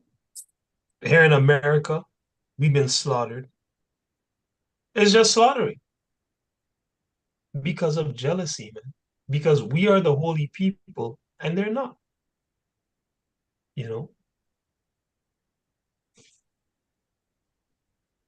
And all the slaughtering starts with once we start rebuilding. It all comes after we start rebuilding, right? We rebuild, just like what's happening now. Israel's beginning to rebuild, and they're going to come and slaughter, just like what they've done before, right? Yep. Anytime we begin to remember ourselves or whatever it is, that's when they come, or once we know who we are. Yep.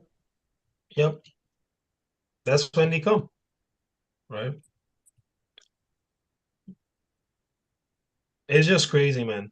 And it's a bit of a cleansing too, because as we begin to remember ourselves, there's always rebels in the crowd, man. So the Most High have to keep cleaning the house, basically, right? True. Till he get his 144,000. Okay, so let's see here. Let's go then to Second Maccabees chapter 10.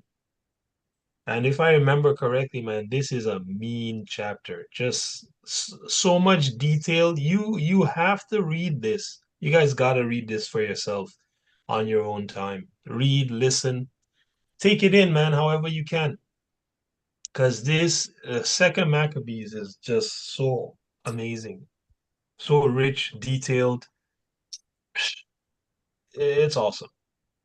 Okay, so give me did I say chapter 10 already? Yes. Okay, so give me verse 1 to 9, please. So now we're going to look at what happened after we cleansed the temple. Okay, this is Second Maccabees chapter 10, starting from verse 1. Now Maccabeus and his company the Lord Yes, Yahweh guiding them, recovered the temple and the city.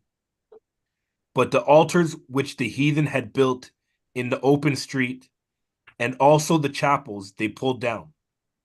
And having cleansed the temple, they made another altar, and striking stones, they took fire out of them, and offered a sacrifice after 2 years, and set forth incense and light and showbread, and lights and shoe. When that was done, they fell flat down and besought Yahweh that they might come no more into such troubles. But if they sinned any more against him, that he himself would chasten them with mercy, and that they might not be delivered unto the blasphemous and barbarous nations. So stop right there. So Israel fell down and asked the Most High, after all of that trouble, he said, hey, listen, Israel said, hey, Father, you know what? Why don't you punish us next time? Don't send the blasphemous and barbarous nations against us. He's talking about the so-called white man, right? Is that Isaiah 5, brother? Isaiah 5, 21 or something? Is that what that is? Or is it 14? I remember you showed me that precept, the worst of the heathen. It's 20, I believe it is. Is it 20? And no, it's not in 20. Hold on, I'll find it. Yeah, let's see here. 7, Ezekiel 7:24. Okay, Ezekiel, yeah. Right, the Most High says, wherefore I will bring the worst of the heathen, and they shall possess their houses. I will also make the pomp of their strong to cease, and their holy places to be defiled. Okay, the Most High said he would bring the worst of the heathen to possess our houses. What does that mean? The land of Israel. He's gonna bring the worst of the heathen. Let me go a little bit higher up, because there's some nice meat there. All right. Let's see.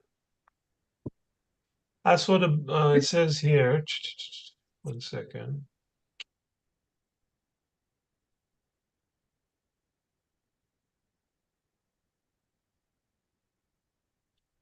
Man, there's a lot of meat in here. The sword is without. Okay.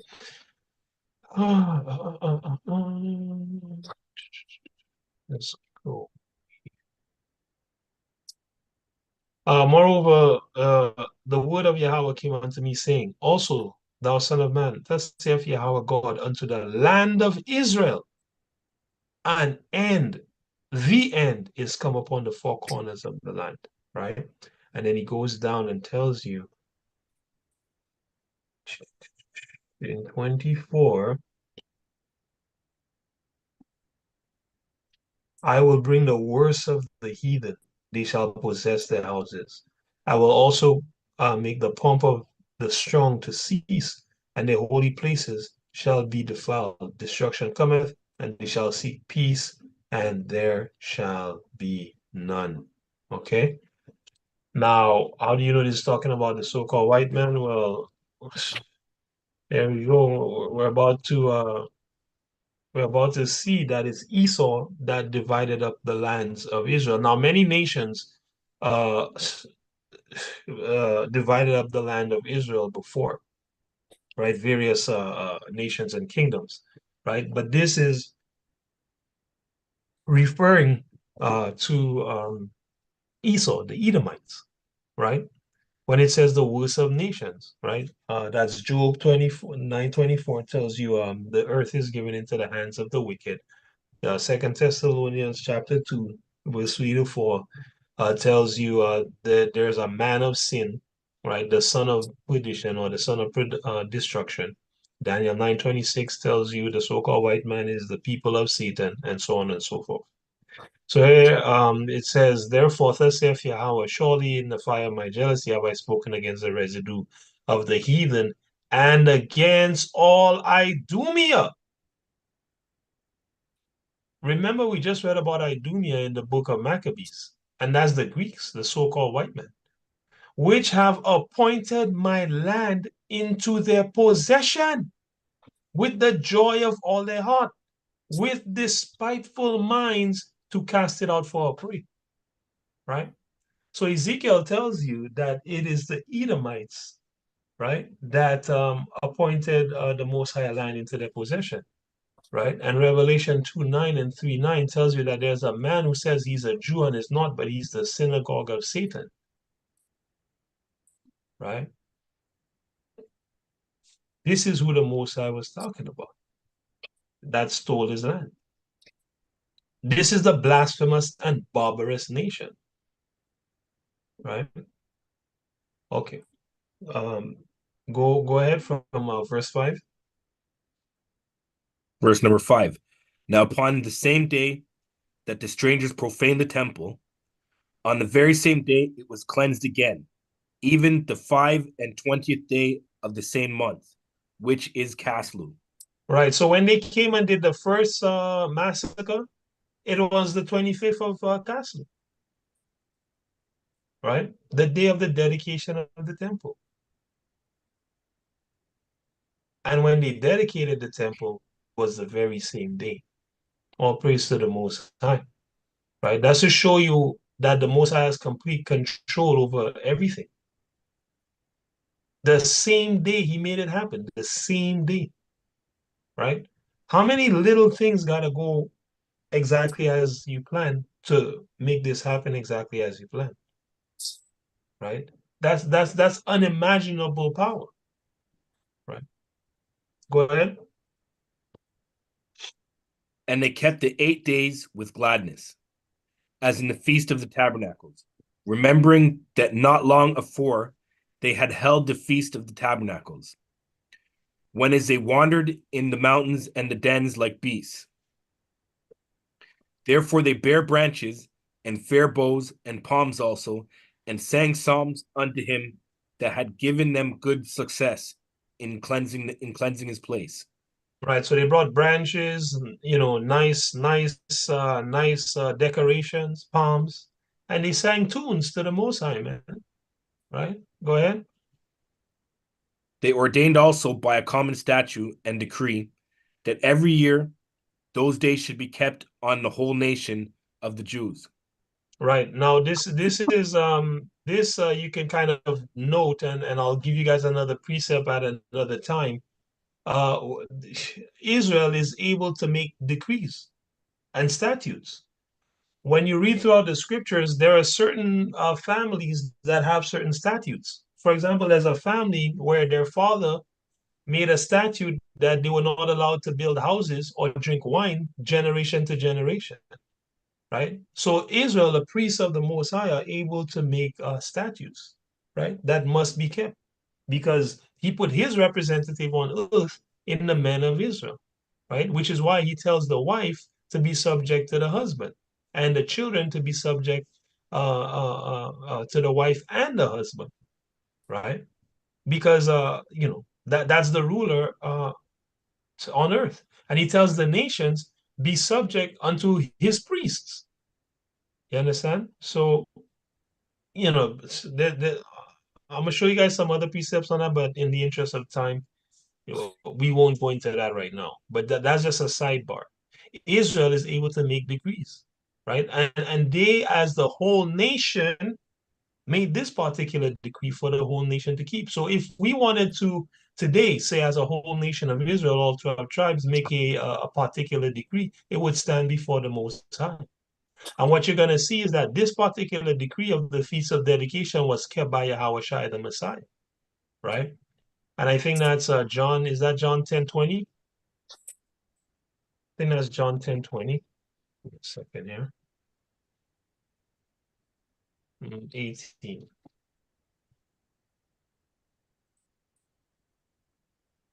Nope, John 10.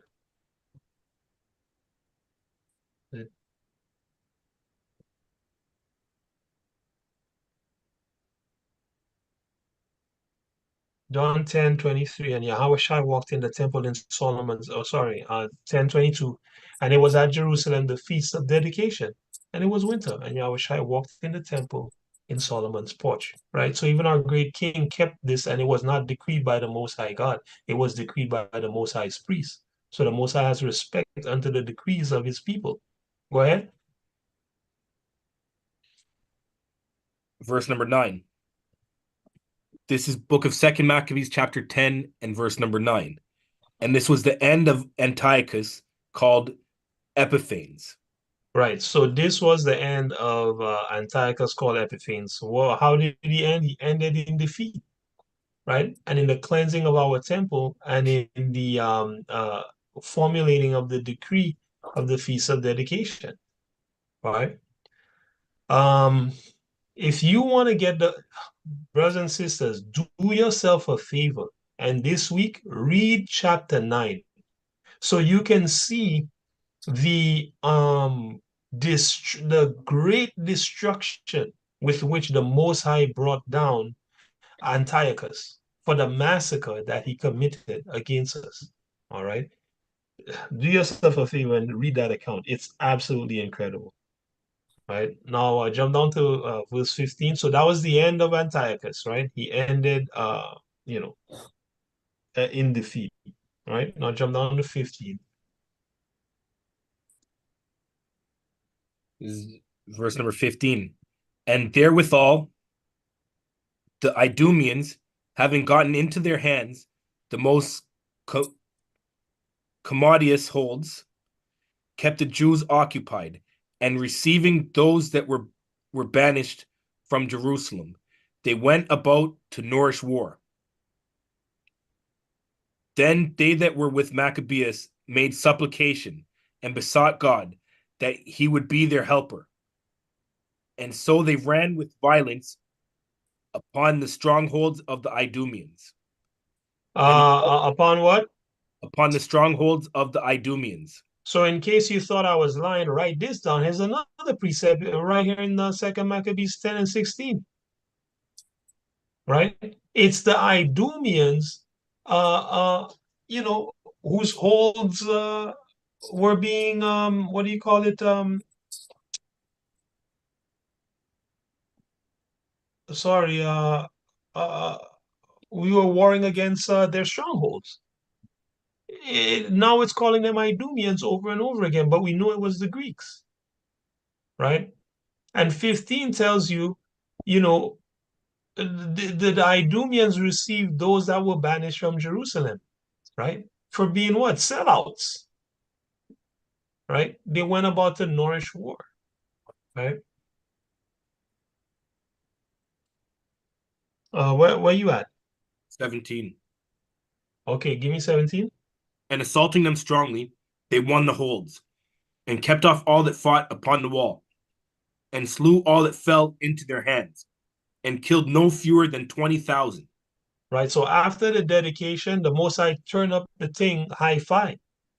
20,000 Edomites killed, right? Go down to 23. Verse number 23. And having success with weapons in all things, he took in hand, and he slew in the two holds more than 20,000. Oh, hold up. Now, sorry, go ahead. No, I was going to start 24. Continue 24. No. Because I want to show that these were different holds, yeah?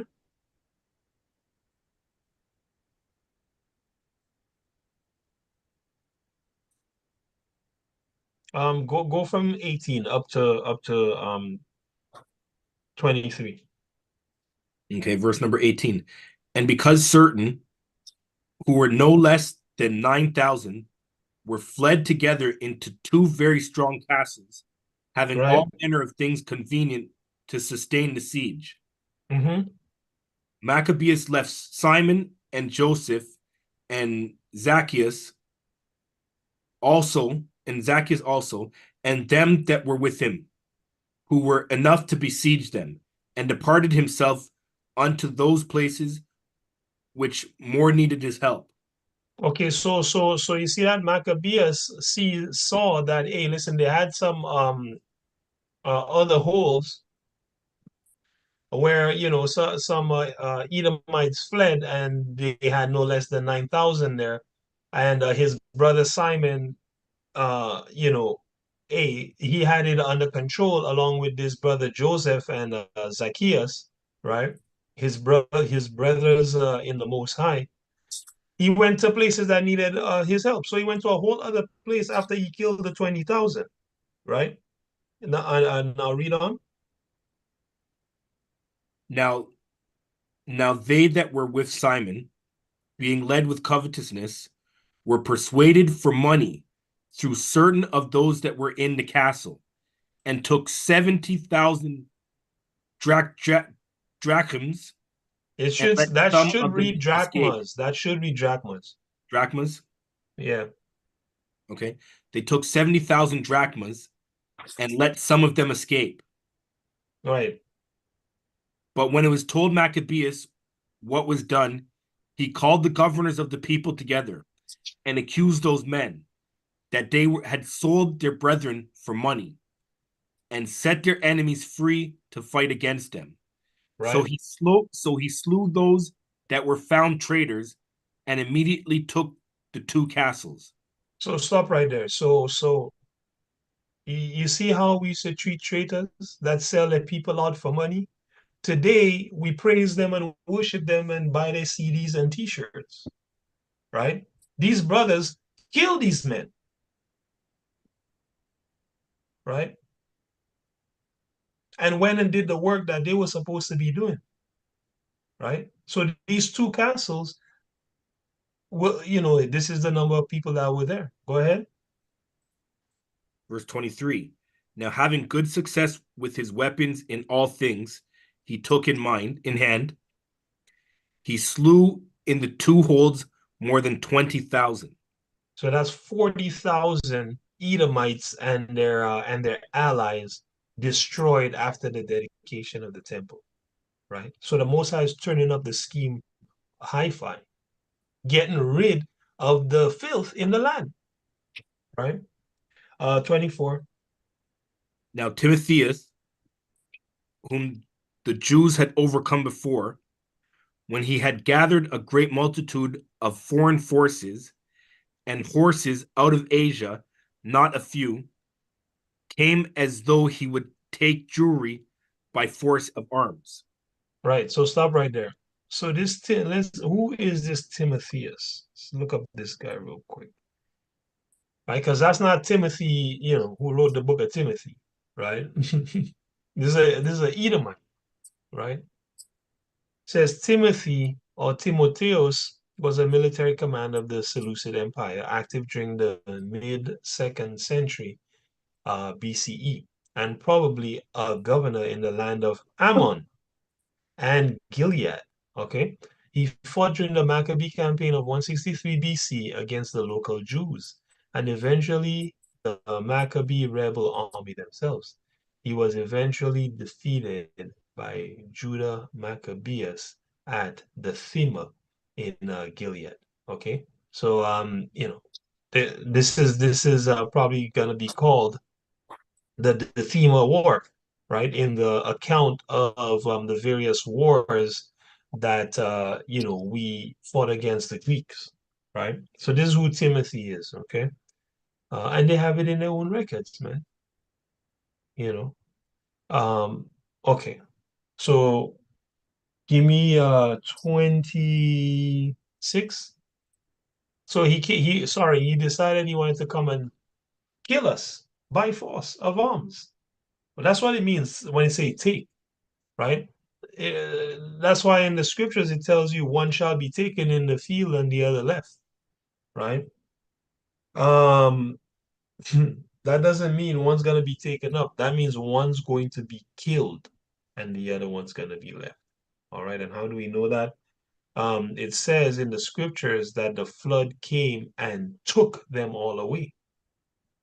Now, the flood didn't come and give everyone a nice bath. Everyone drowned except 8 people, 8 righteous people, right? Okay. So give me 26. Verse 26. And fell down at the foot of the altar and besought him to be merciful to them and to be an enemy to their enemies. I'm so sorry, brother. Go do 25. Yeah, for context, yeah. Yeah. But when he drew near, they that were with Maccabeus turned themselves to pray unto Yahweh, Right. and sprinkled earth upon their heads, and girded their loins with sackcloth, and fell down at the foot of the altar, and besought him to be merciful to them, and to be an enemy to their enemies, and an adversary to their adversaries, as the law declareth. Stop right there. So let's go and see where that is in the law, right? The law declared that if you keep the commandments of the Most High, he's going to be an enemy to your enemies, right? That's Exodus 23:22, right? Let's see. I got it here. Exodus 23:22. But if thou shalt indeed obey his voice and do all that I speak, then I will be an enemy unto thine enemies and an adversary unto thine adversaries, right? So these holy men knew the law of the Most High, man. Hey, you stay on the side of the Most High will fight for you, you know? Okay. Go ahead.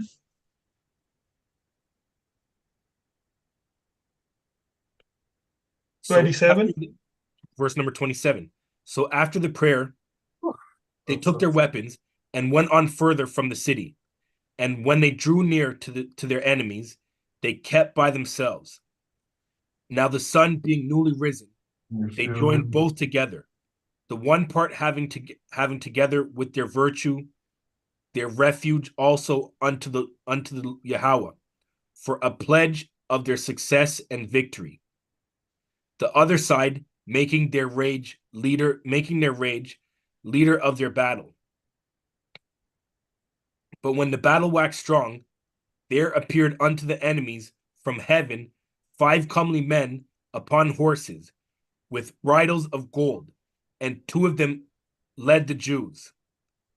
And took And 2 of them led the Jews. Go ahead. 2 of them led the Jews, and took Maccabeus betwixt them, and covered him on every side weapons, and kept him safe, but shot arrows and lightnings against the enemies, so that being confounded with blindness and full of trouble, they were killed. Okay, so stop right there. All right. So it tells you, okay, so in this battle against Timotheus, it says here, there appeared unto the enemies from heaven 5 comely men upon horses, 5 handsome men upon horses, man, with what? Bridles of gold. And 2 of these men led the Jews into battle, right? So don't think these Edomites haven't seen the power of the Most High. This is why I tell you this whole account is a foreshadowing of what's going to happen when Yahweh Shai returns. These Edomites saw these angels come and protect Maccabeus, you know. So much so, you know, one of them gonna go back and report and say, you can't defeat the Jews. God is working for these people. You can't defeat them in war. You need to make a policy of peace, right? Because I went against them, and this is what I see, right? And remember, at these times, these people believe in gods. You understand? It's not a godless society. Now they're worshiping the spiritual demon Satan, but they believe in these things, right? Alongside their sciences, they believe in supernatural things, right? So when they see these things, they know what that means, right?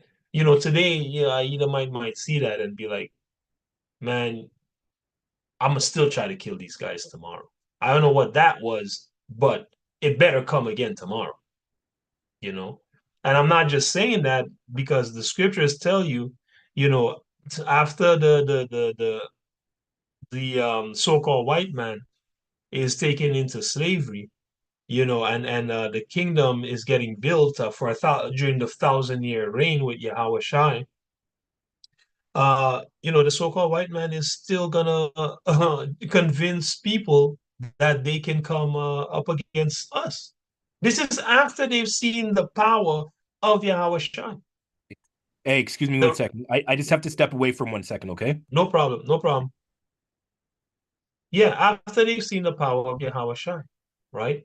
They will still believe that they can defeat him and that they can defeat God, right? Let me see if I can pull that up. Well, in the interest of time, actually, let's keep going, right? And if people want to get that after, just on the Zoom or whatever, I can get that, right? All right. So it says here, they took the angels protected Maccabees. So my point here is that the Edomites saw the angels, and it will happen again, right? Revelation 1. It will happen again. Revelation 1:7. Okay. Watch this. It will happen again, right? Because the Most High requireth that which is past, and I think that's Sirach 3:15. Let's see here.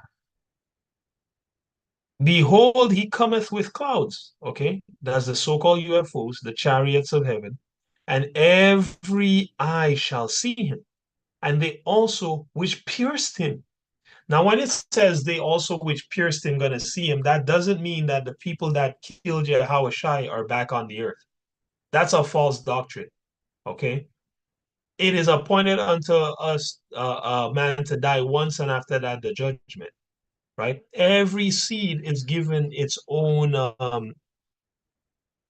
shell. Okay, that's what the scriptures teach. So when I say they that pierced him, it's talking about their posterity, man, their descendants, the same nations that killed him. They're gonna see him, right? And it says, and all kindreds of the earth shall wail because of him. Even so, amen. Right? Remember, the day of the Lord is darkness and not light. They are wailing because his clothes is full of blood. He's coming to kill people. That's what he's coming to do, right? So again, the point here is he come with clouds and every eye shall see him. So it is not new that the nations seeing angels,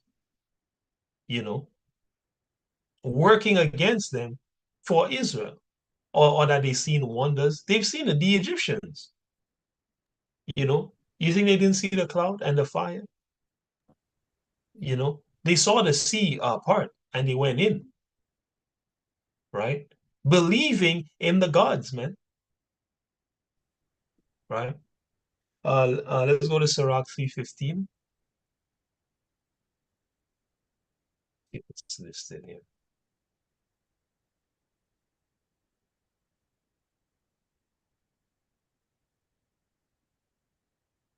Listed here, Sirach 3:15.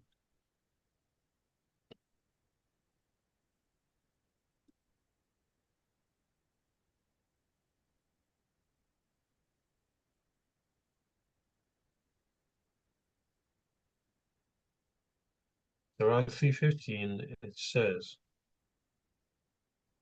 that which have been is now, and that which is to be have already been, and God requireth that which is past. Okay, so things that happened before, they gotta happen again, right? This is why this is a foreshadowing of the return of Yahweh Shai. Why do you think Maccabeus was a man from the tribe of Judah, right? It even says he did so many mighty acts they couldn't write it all down. It says the same thing about Yahweh Shai. He did so many mighty acts, they couldn't write it all down. This is just what they could record, right? He did too much, right?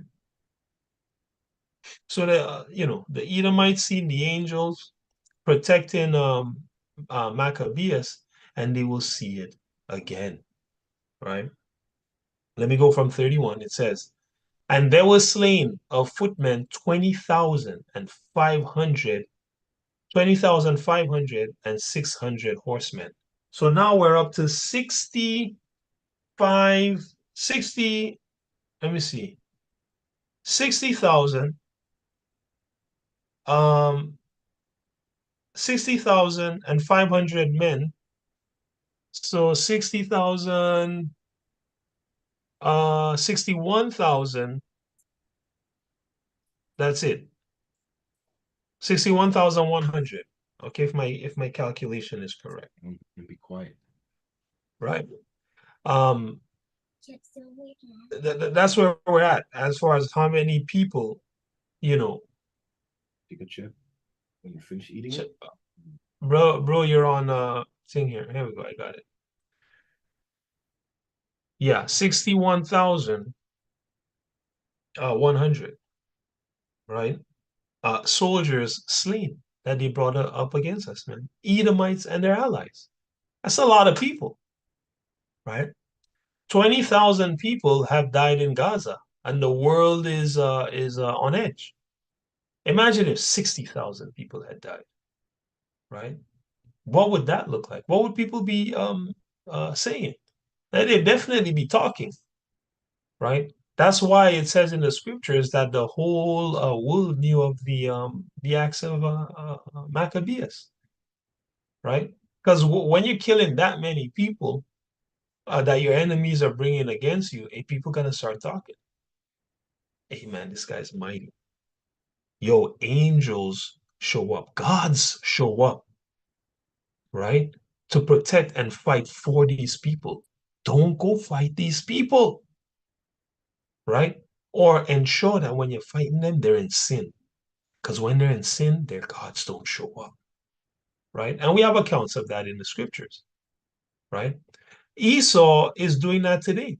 He separated us from our God by giving us false gods, knowing that once we're not worshiping our God, we're vulnerable, you know.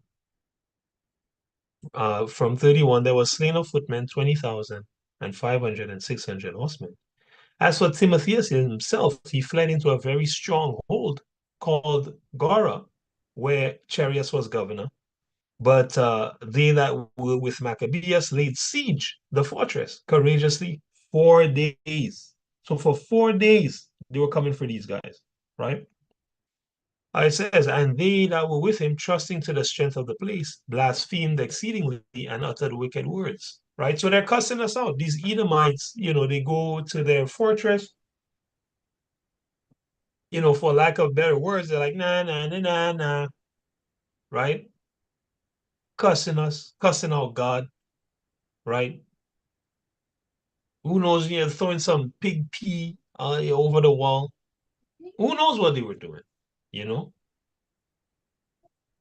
It says, nevertheless, upon the fifth day, early, 20 young men of Maccabeus' company, right, inflamed with anger because of the blasphemies, assaulted the wall manly, right? So they didn't care, man. They're like, hey, if I die, I die. I'm going to get these guys. And with a fierce courage, killed all that they met withal. So outside the wall, they kill everyone. Others likewise ascended after them, right? Whilst they were busied with them that were within. So you guys need to mute your line. It's repeating. There we go. Others likewise ascending after them, whilst they were busied with them that were within, right? So other brothers going up after them, what they do? They burnt the towers. So they burn Esau's barracks, man. Right? Just like the Ishmaelites are attacking their bases now. Right? It says they burnt the towers, right? And kindling fires, burn the blasphemers alive. Right? So we, the Israelites, were burning these Edomites alive, man. Right? So when they were burning us alive in their churches, maybe they were taking a little revenge, for their ancestors that we burnt alive, And others broke open the gates, and having received in the rest of the army, took the city, right? Other Israelites broke open the gates, and having received in the rest of the army, they took the city. And they killed Timotheus. Right? What was Timotheus doing? Fighting like a man? No, he was hid in a certain pit. And Charias, his brother, with Apollophanes. So these three top dogs, all hiding in a pit. You can't make this stuff up, man. All right? They slay these guys in anger, because remember, those young men, they were vexed, tired of the blasphemies and the cussing out, and they're like, hey, it's now or never, it's do or die. Right? It says, when this was done, they cried? No. They praised Yahweh with psalms and thanksgiving. Who had done so evil things? No. So great things for Israel and given them the victory. Right? Let's go to Sirach 25 and verse 7. Right? There's a lot of war and bloodshed, in the book of Maccabees. I mean, in the Bible, period, but in the book of Maccabees, man, they just go in, right? And, if your mind's not right, you might start to wonder, man, why is the Most High? There's a lot of death and destruction. Well, yeah, God is a God of war, man. Yeah, you control belligerent, sinful people, man, with a damn foot on their neck. That's how. You can't be weak. I can't be a little weak sauce and go up against Vladimir Putin, man. Vladimir will slap you in your face. You gotta be bigger and badder than Vladimir.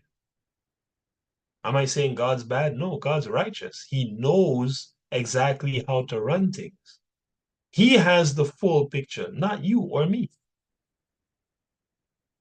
If he didn't have to be a man of war, he wouldn't be a man of war. But he has to be a man of war, right? And his how delicate and loving and fatherly he is shown on the good fortunes that he lays upon people, the righteous and the unrighteous, and the good fortunes and kindnesses that he lays upon the righteous. So when you see these things, you might be concerned, well, what kind of God is this? Well, first of all, he's the kind of God he wants to be. You understand what I'm saying? He needs to be. He's the boss. You can't tell him anything. He made you. You're the clay. You're not authorized to speak against God, right?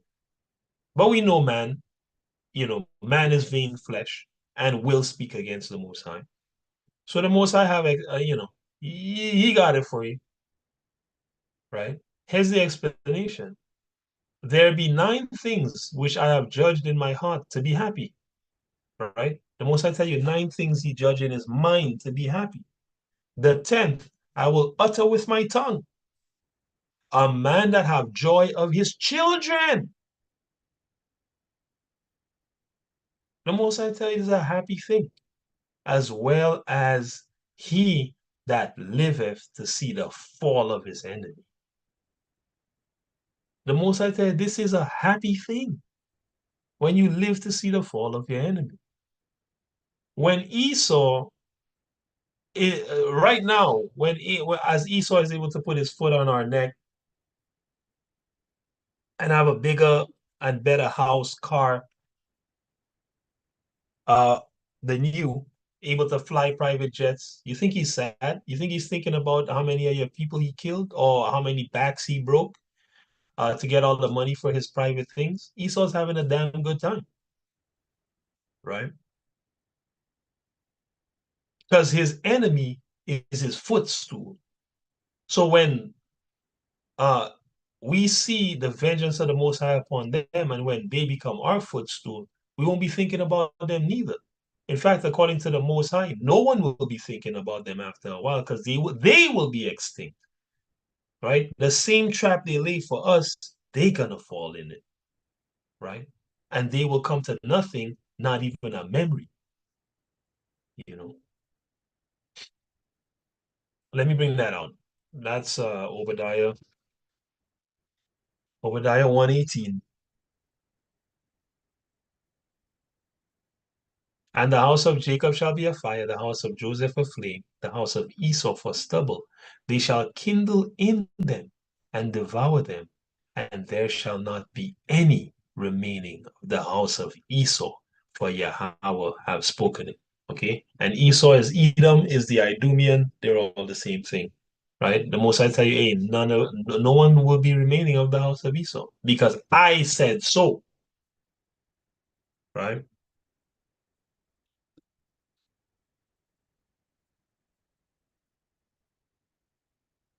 Let's see here. I have another one.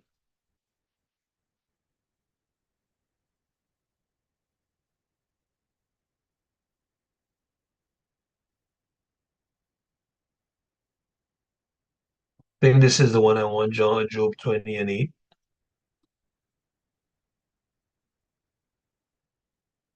Yeah, oh, this is good. Job 20. Watch this. From verse 4, knowest thou not this of old? So since the beginning of time, since man was placed on earth, the triumphing of the wicked is short, and the joy of the hypocrite is for a moment. Hey, don't you know that the triumphing of the wicked is short and the joy of the hypocrite is just for a moment? Don't you know that? Right? It says, though his excellency mount up to the heavens, right? Though you have his private jet, right? And he can give you, if he wanted, he could give you a freaking $10,000 tip at the restaurant, but he won't do it, right? And his head reach unto the clouds, right? Yet he shall perish forever like his own dung. They which have seen him shall say, where is he? See that?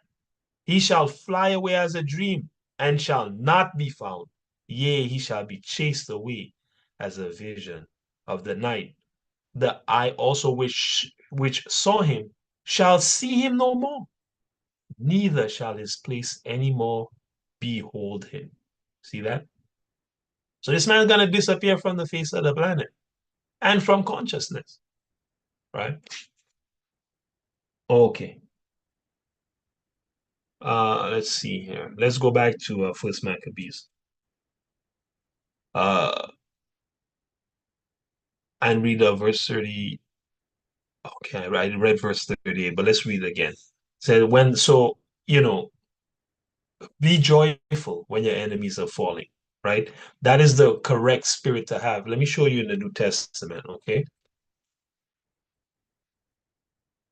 Right? You must have this spirit. If you don't have this spirit, you have a Christian spirit, right? And no Christian gonna make it to the kingdom of the Most High. Because what the Most High say about those that don't love the truth, they're not gonna make it. He's gonna blind them, right? 2 Corinthians 10:6, right? I'll go from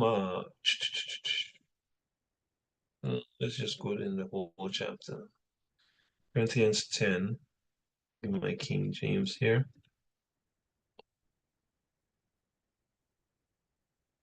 Now I, Paul, myself, I'll go from 1. Now I, Paul, myself, beseech you by the meekness and gentleness of Christ, who is present and base among you. But being absent, I am bold towards you. But I beseech you that I may not be bold when I am present with that confidence wherewith I think to be bold against some, which think of us as if we walked according to the flesh. For though we walk in the flesh, we do not war after the flesh. For the weapons of our warfare are not carnal, but mighty through God, to the pulling down of strongholds. We're doing what? We're casting down imaginations, lies, things they made up, and every high thing that exalteth itself against the knowledge of God, like democracy, demonocracy, that exalts itself against the knowledge of the Most High, right? Like their so-called historians. You gotta know when to use these people and when to burn them down, right?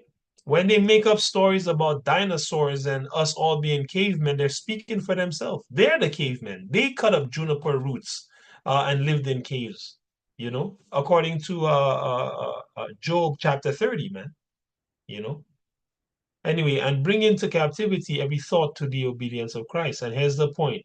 You must have the right mind, right? Which is the mind to avenge disobedience once your obedience is complete. It says, and having in a readiness to revenge all disobedience when your obedience is fulfilled. Okay? So to get the right mind, you got to bring every thought in captivity to the obedience of Messiah. And as a part of the obedience of Messiah, you got to be ready to revenge all disobedience when your obedience is fulfilled. So when the Most High give you the call to take out these damn heathens, hey, you can't be here like, oh, well, can you have some mercy on them, Father? Hey, you're going to die, man. Because the Most High say what? Those that are joined with them, are going to fall by the sword.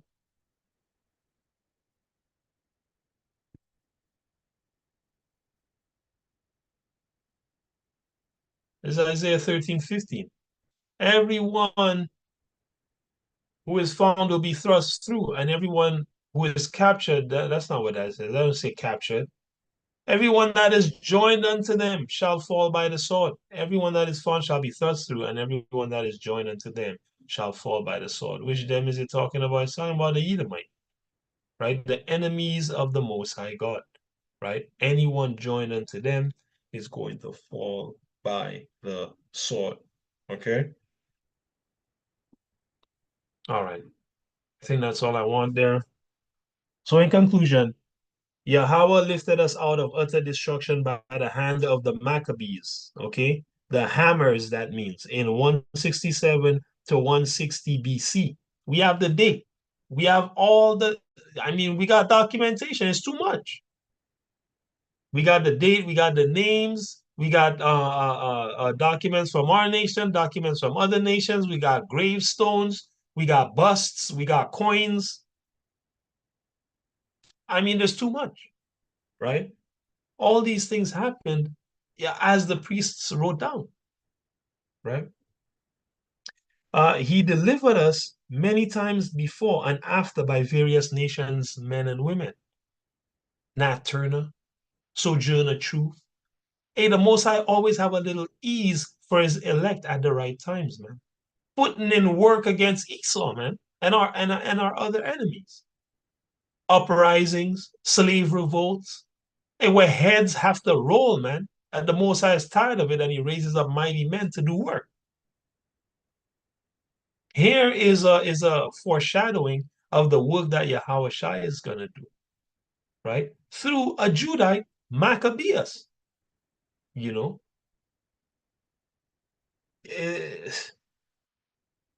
right? But despite all these works, no man can save us, meaning no deliverance will last except the deliverance of the true Black Messiah.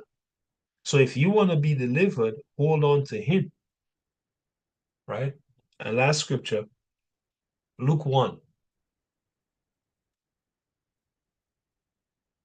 Brother Chris, if you are able to read, you can bring that one out if you want.